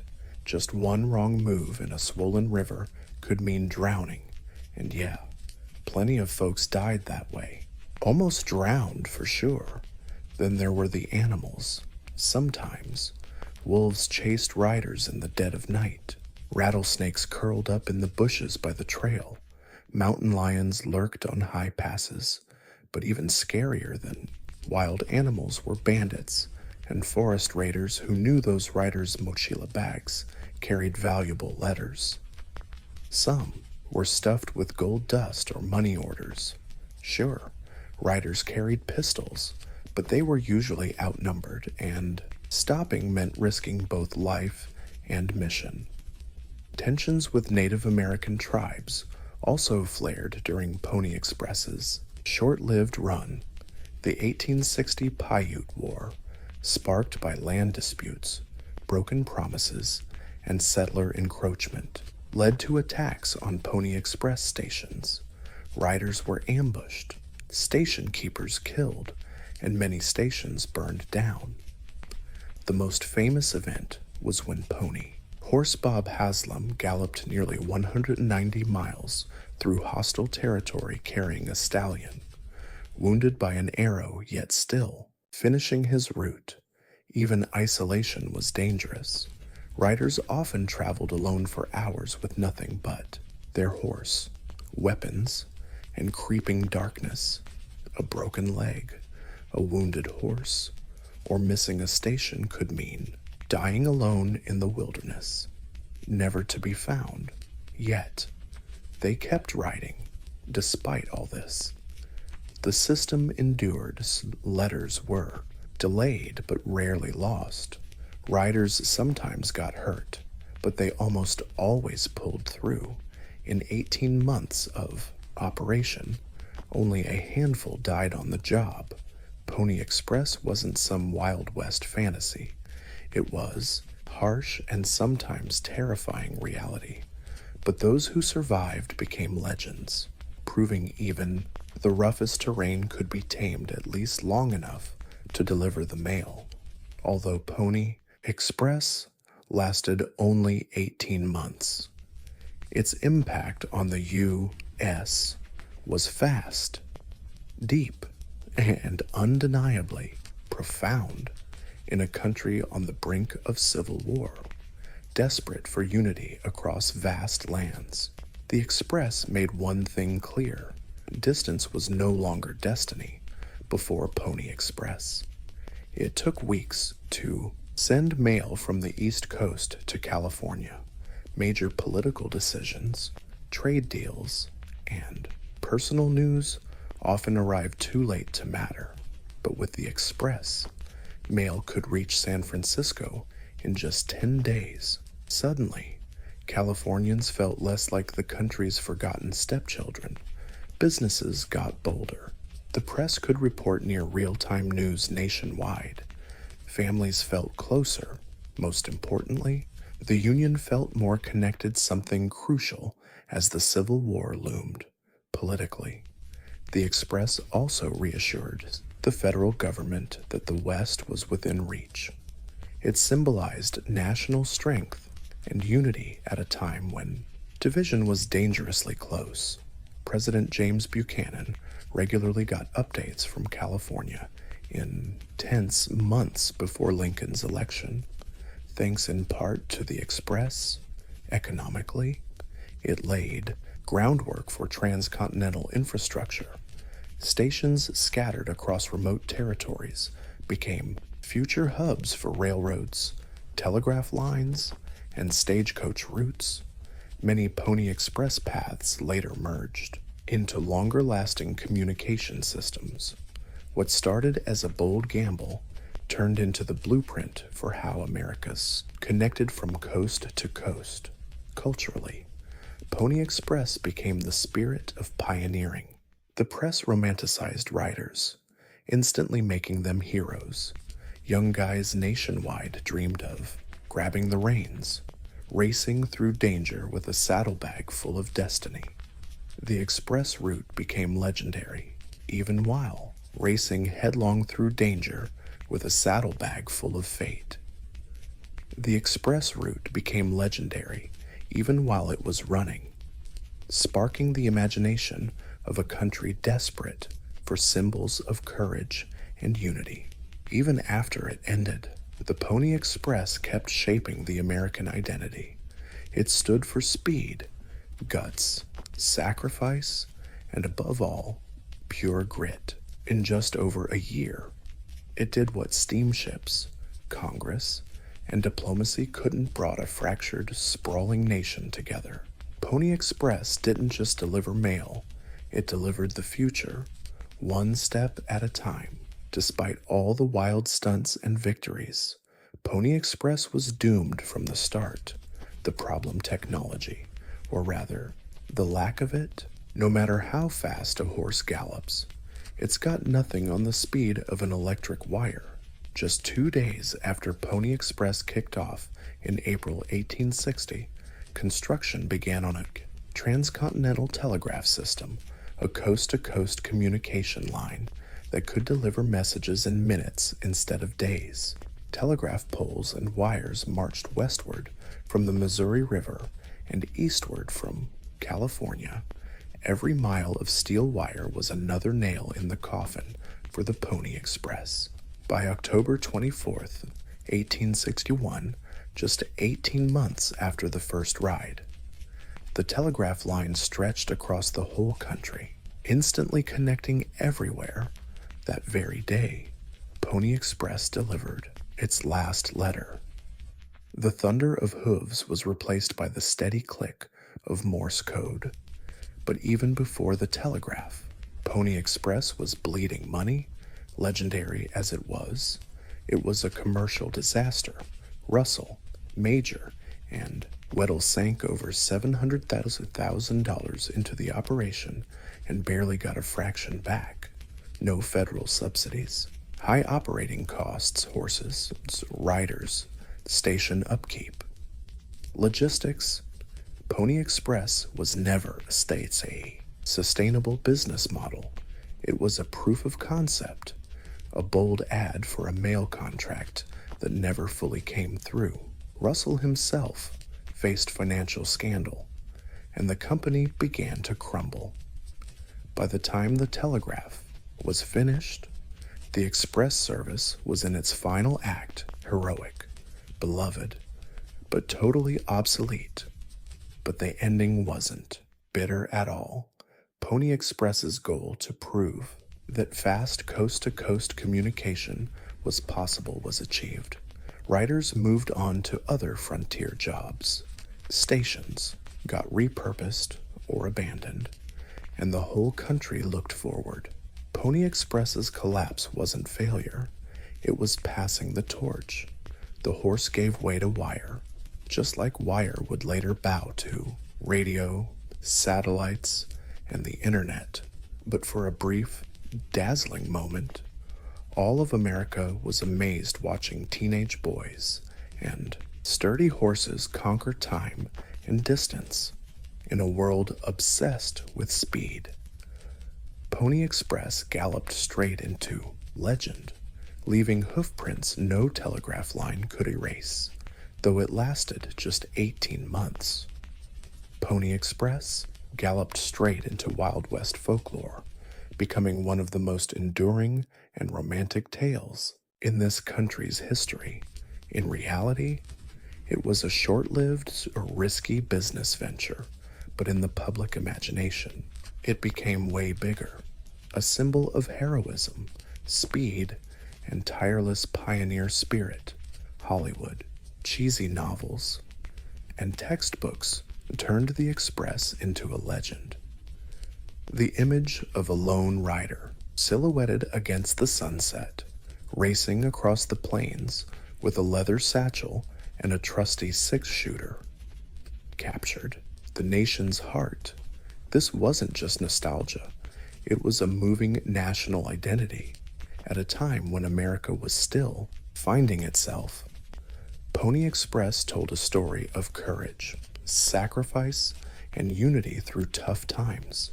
Characters like Pony Bob Haslam and Buffalo Bill Cody became frontier celebrities. Cody, whether he worked for the Express or not, capitalized on the legend in his Wild West show, cementing the image of the fearless teenage rider in millions of minds worldwide. The Express became a symbol of resilience, boldness, and everything Americans want to believe about their pioneering past. Monuments popped up fast. Statues of riders galloping now stand in cities. Along the old trail, from St. Joseph's to Sacramento, highways and bike paths follow the original route. Reenactments, museum exhibits, and historic tours keep the memory alive. Even the U.S. Postal Service issued Pony Express stamps too, honoring the brief but bold effort that helped unify a country.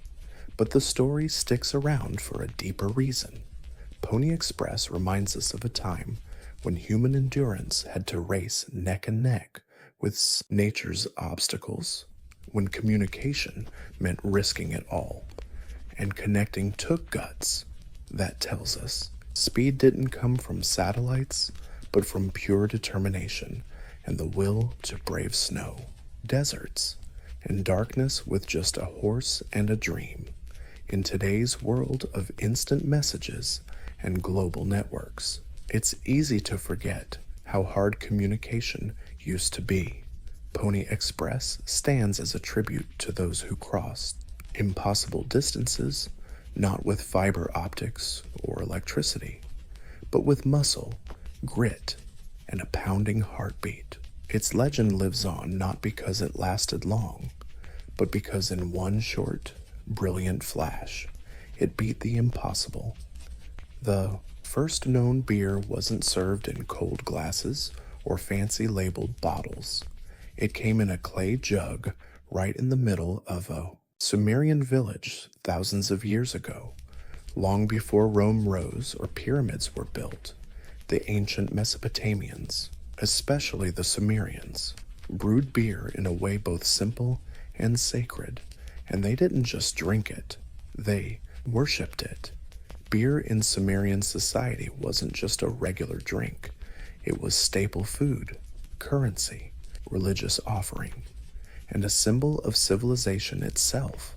Not by coincidence, the oldest written recipe in human history isn't for bread or soup, but for beer. Found on clay tablets dating back to around 1800 BC, the hymn to Ninkasi praises the beer goddess while handing down beer brewing instructions in poetic verse. Ninkasi wasn't some minor deity. She was revered. Brewing beer was a prayer to summon her presence. The brewing process was both practical and poetic. The Sumerians often baked a special bread called bapir from barley, usually mixed with honey or dates. Then, they'd crush that bread and soak it in water jars for natural fermentation. The result was nothing like modern beer, thick, cloudy, and low in alcohol, more a nutritious drink, and an absolute daily necessity. Water in the ancient world was often polluted, but beer, thanks to fermentation, was safer to drink. This brew was calorie-rich and nutrient-dense, becoming essential for workers, priests, and royalty alike. Laborers building temples or irrigation ditches were often paid in beer rations, sometimes several liters a day. Socially, beer was a community experience instead of cups. People gathered around big clay jugs and drank through long reed straws, filtering out sediment. It wasn't just about getting drunk, it was about bonding, survival, and even honoring the gods. In many ways, beer helped define what it meant to be Sumerian. It was woven into rituals, laws, agriculture, and economy, a liquid civilization, both daily staple and sacred act, and it laid the groundwork for the rise of cultures across the ancient world, from the Tigris to the Nile. If the Sumerians sparked the spirit of beer, the Egyptians industrialized it. During the Old Kingdom's rise along the Nile, beer became more than a holy drink. It was a pillar of Egyptian society, showing up everywhere from daily meals to offerings and funerary rites. Egyptian beer was produced on a scale way beyond what came before. At Dizon, grand temples and palace complexes, huge breweries operated as parts of the state economy.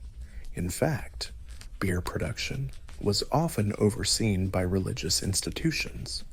Egyptians believed beer was a gift from Osiris, the god of agriculture and fertility, and beer played a key role in rituals honoring gods like Hathor, goddess of music, fertility, and joy, often linked to intoxication and happiness.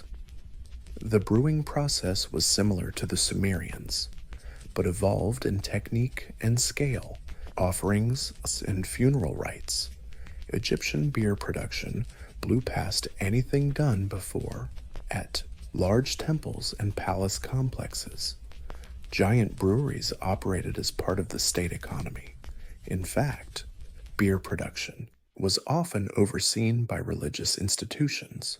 Egyptians believed beer was a gift from Osiris, the god of agriculture and fertility, and beer played a key role in rituals honoring gods like Hathor, the goddess of music, fertility, and joy, who was often linked to drunkenness and happiness.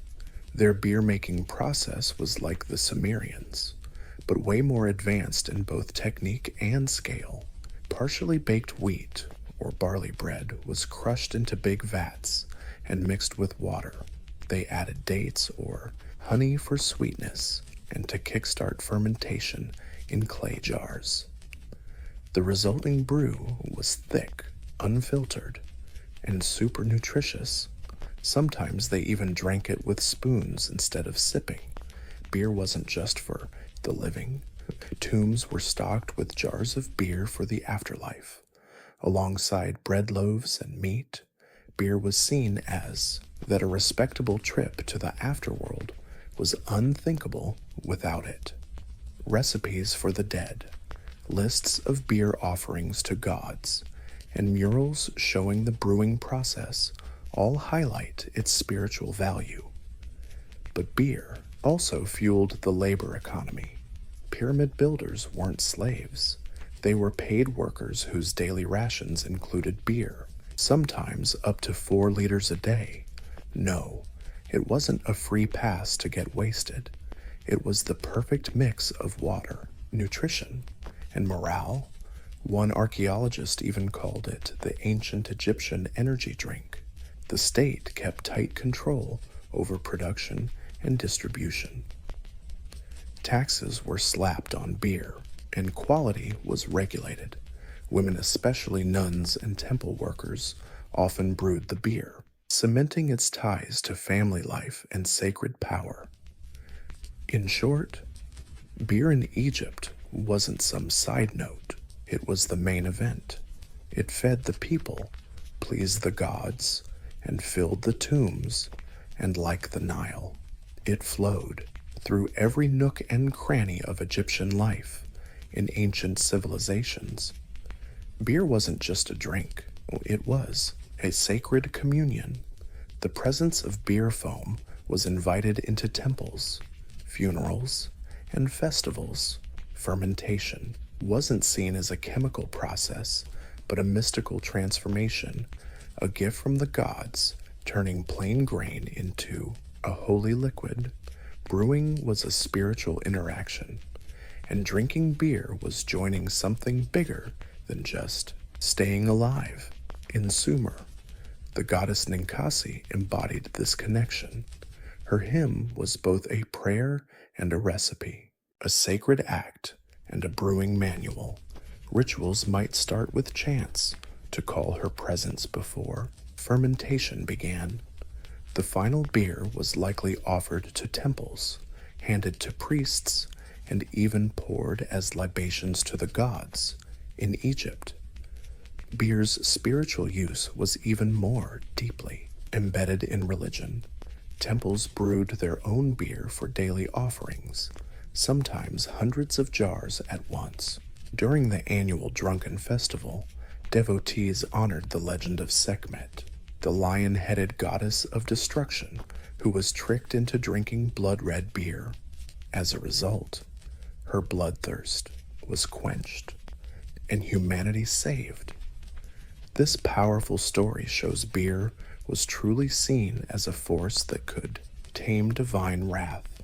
Priests played an active role in brewing, and many religious texts mention specific ritual beers for ceremonies.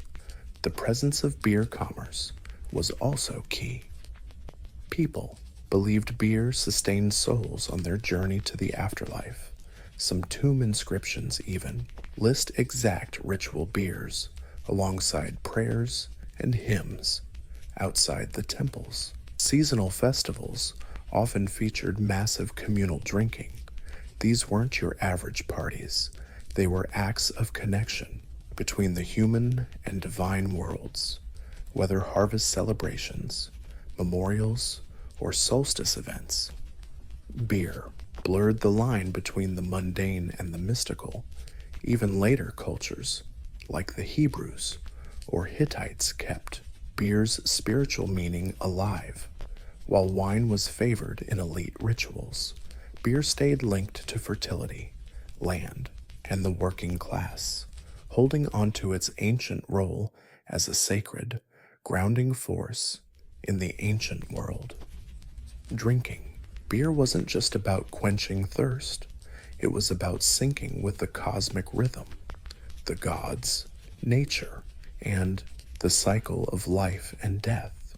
Beer wasn't just civilization's product, it might have been the reason civilization happened. Some historians and archaeologists now think the desire to brew beer helped drive early agriculture and settlement. While grain was definitely grown for bread, the idea that humans started Cultivating cereals partly to make beer is gaining serious academic traction. If that's true, beer isn't just a byproduct of civilization. It might be the reason civilization even got started. Civilization, one of its founding pillars, actually, in ancient Mesopotamia, where organized agriculture first kicked off. There's proof that barley, one of the earliest domesticated grains, wasn't just prized for food. Nope. It was also valued for the sugar it had that could ferment. After harvest, barley could be stored, ground up, and turned into bread or beer. And unlike water, which was often a hot mess of germs, fermented beer was safe to drink and lasted longer. This made beer essential to early communities, especially in dry or semi-dry regions where clean water was a bit of a luxury. Brewing beer also required a certain level of social organization. The process needed tools, containers, controlled temperatures, and precise timing. This encouraged labor division, tech innovation, and even some proto-science. Clay tablets show ancient brewers understood fermentation well enough to replicate it consistently. Not a small feat when you don't have thermometers or packaged yeast. In urban centers like Uruk and Babylon, breweries became part of the state and temple economies. Beer rations were handed out to workers, soldiers, and officials. Taxes could be paid in grain or beer, and since beer tied into both economy and religion, its production was tightly controlled and supervised. This meant brewing helped ramp up bureaucracy, record keeping, and standard weights and measures. Beer also played a big role in developing trade networks. Areas rich in grain and brewing know-how traded beer, ingredients, and brewing gear with neighboring cultures. Archaeologists have found pottery jars full of fermented drinks at trade spots in the Levant and Egypt, proving beer was definitely worth shipping around. In short, beer helped humans stabilize, organize, and grow. It fueled workers, connected cities, supported rituals, and justified growing grain. This bubbly drink was more than just a tasty treat.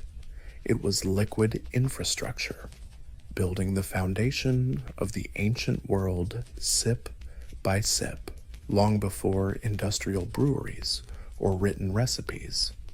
Beer was women's turf in many ancient cultures.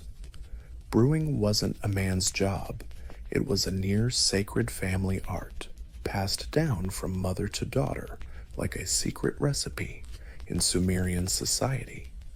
Beer was so linked to femininity that even the goddess of brewing, Ninkasi, was female.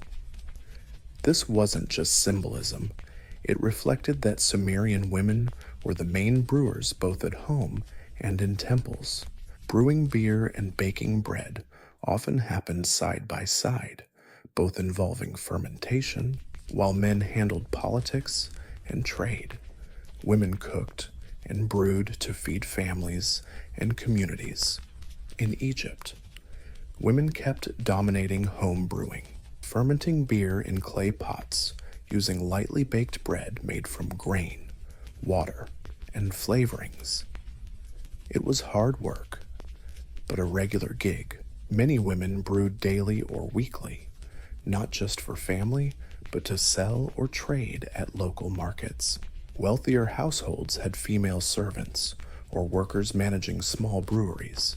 Tomb paintings and hieroglyphs often show women brewing, filtering, and storing beer, highlighting their key role in this crucial part of life. Women also played big roles in brewing beer for temples and rituals. Priestesses and temple workers oversaw sacred batches for offerings or religious festivals. In some places, brewing was a mark of social status and spiritual influence. These women weren't just cooks, they were guardians of sacred tradition. Over time, as societies got more stratified and beer became commercialized. Men took over public brewing, but and baking often happened side by side. And in early times, both involved fermentation. While men ran politics and trade, women cooked food and brewed drinks to keep family and society fed. In Egypt, women kept dominating beer brewing, especially at home.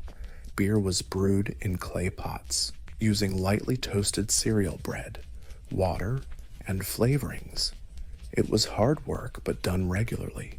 Many women brewed beer daily or weekly, not just for family, but also to sell or trade at local markets. In wealthy homes, female servants or workers managed small breweries.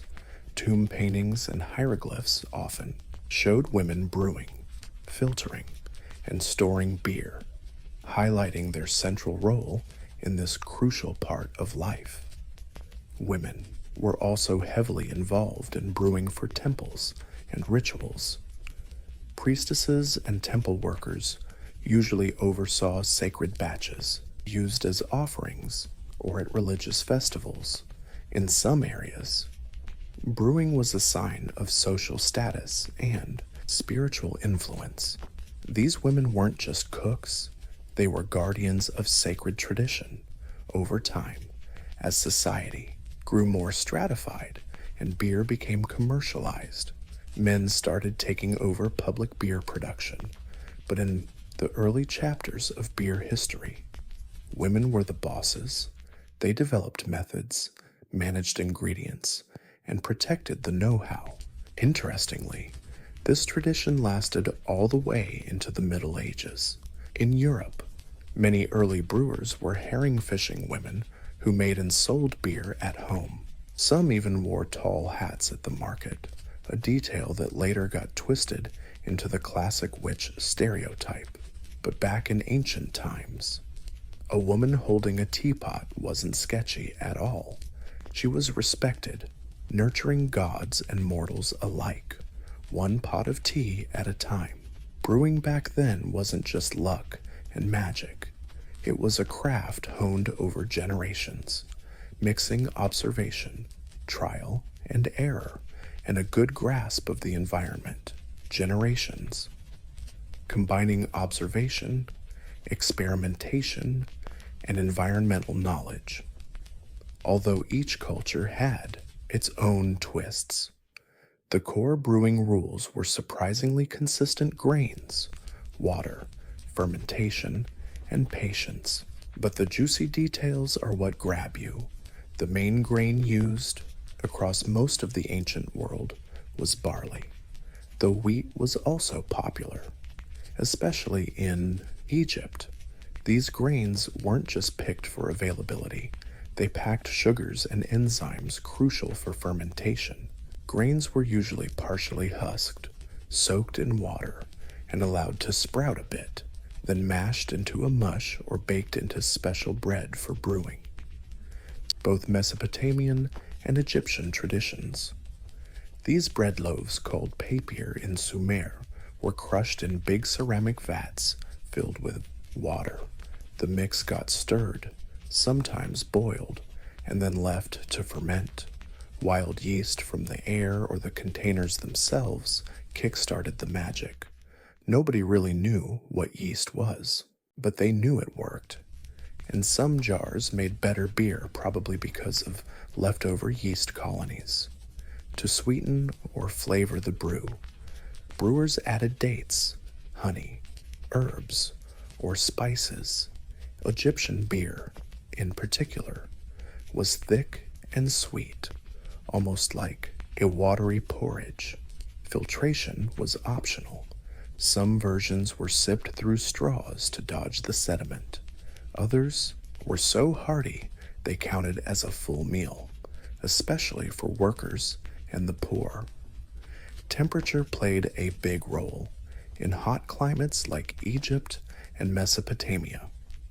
Brewers had to time everything carefully and use cool pits or shady courtyards to control the environment.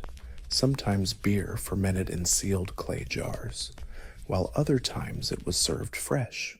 Brewing tools included large clay pots, wooden paddles, woven materials, and occasionally stone stoves for heating. Everything was handmade, and each batch had its quirks, but knowledge got passed down orally or through rituals, preserved by repetition, songs, and prayers like the hymn to Ninkasi. Not primitive at all. Ancient brewing was a clever adaptation to local climate, grains, and cultural tastes. It reflected not just cooking skills, but a close bond with nature, time, and transformation, a kind of alchemy where grains and water turned into a sacred social potion. As beer became central to daily life, its role expanded beyond households or temples. In many ancient civilizations, beer wasn't just a drink, it was currency, merchandise, and economic fuel. From worker wages to state taxes, beer was tightly woven into ancient commerce. 6. Mesopotamia.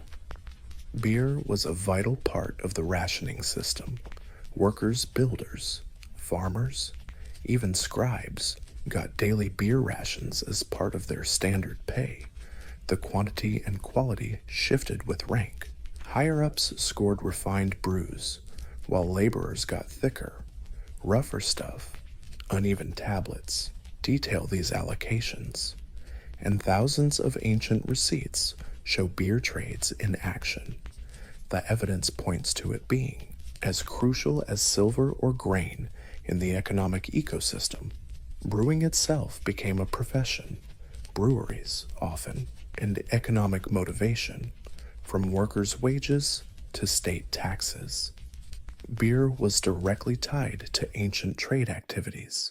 In Mesopotamia, beer was a key part of the food ration system. Workers, builders, farmers, even scribes got their daily beer ration as part of their standard pay. The amount and quality, well, that depended on rank. High officials scored the fancy, refined stuff, while regular workers got the thicker, rougher brew. Uneven tablets spelled out these allocations in detail, and thousands of ancient receipts show beer transactions. Proof it was as valuable as silver or grain in the economic ecosystem. Brewing itself became a legit profession. Breweries, often inside temples or estates, needed a small crew: grain collectors, millers, bakers, fermenters, and haulers. Some regions specialized in brewing, crafting distinct local styles, and setting up local trade routes. These beers weren't bottled and shipped like today, but they were transported in sealed ceramic jars, closed with wax or cloth. Merchants traded beer for other goods like wool, pottery, and olive oil. In Egypt, the picture was pretty much the same. Beer was produced on a large scale in both urban centers and rural areas. In Egypt, it was pretty much the same deal. Beer was produced on a large scale in both cities and countryside. Breweries were often tied to state grain stores, and their output supported workers, soldiers, and temple activities. Beer was taxed, tracked, and stockpiled like any other strategic resource. During tough times, beer even became a substitute currency when cash was scarce. Beer also played a role in long-distance trade. Clay jars with barley beer residue have been found as far away as the Levant, Cyprus, and Nubia, since proving fermented drinks traveled alongside luxury goods, while wine slowly took over the high-end market. Beer stayed the people's drink, showing up in every transaction from village markets to temples. Its portability and perishability made beer a unique local economic product. Yet, it held national importance. Its production supported farmers, artisans, merchants, and priests alike. Beer was both a daily necessity and state infrastructure. In short, ancient beer wasn't just consumed, it was counted, traded, stored, and spent. It helped build pyramids, fund temples, and sustain empires. A cup of beer might cost just a few coins, but behind it lay a whole mini civilization. In the ancient world, beer was the great equalizer.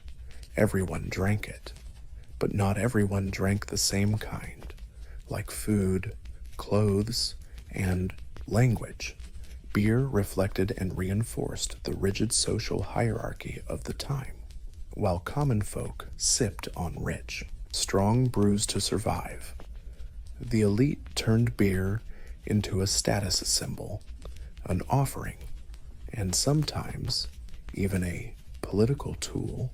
Among the Sumerians and Akkadians, workers got a daily beer ration. Their beer was dark, unfiltered, and thick, more like stew than drink, but super nutritious. This functional beer kept laborers healthy in harsh, dry conditions. Yet even here, distinctions existed. Some tablets list at least 9 different beers, ranked by quality and use. The nicer brews went to scribes, priests, or managers. Showing beer was used to enforce class divisions. In Egypt, the contrast was even starker. While everyday Egyptians drank thick beer made from emmer wheat, flavored with dates, the rich preferred refined, lighter, sweeter, sometimes filtered beer. Tomb paintings show nobles chilling under palm fronds, clutching golden beer cups, while servants pour from elegant jugs. For the elite, beer wasn't just a life-sustaining drink. It was an aesthetic experience. Pharaohs and their families received daily beer offerings, usually alongside wine and bread. These drinks weren't just tradition, they screamed power. Only the wealthy could afford professional brewers, the best ingredients, and leisure time to enjoy beer for fun. Instead of just for calories, beer was also used in diplomatic rituals and ceremonies at parties, treaties, or religious festivals. Supplying quality beer showed wealth and respect. Not supplying it could be taken as an insult. Interestingly, the brewing profession itself reflected this divide. At home and in villages, women or slaves usually brewed the family beer, but in temples or elite households, professional brewers sometimes trained and paid handled production. Beer from temple vats was tightly controlled, taxed less, and held more political meaning. So even though beer was a popular drink, its flavor, texture, and significance varied wildly depending on who was drinking it. For some, it was daily fuel. For others, a symbol of divinity, wealth, and sophistication. In every jar, ancient beer carried not just taste, but the silent stamp of social status, fizzing at the lip. Thousands of years after Sumerian priestesses chanted prayers to Ninkasi, or Egyptian workers sipped beer in the shadow of pyramids. The legacy of ancient brewing still bubbles on in recipes, rituals, economies, and cultural memories, all come wrapped up in beer. Beer, more than any other drink, connects us to the earliest sparks of civilization. Modern brewing owes a huge debt to the ancient world. Tons of techniques we take for granted, like grain malting, wild yeast fermentation, and flavoring with herbs or fruit, were all invented by pioneer brewers who had no microscopes or thermometers.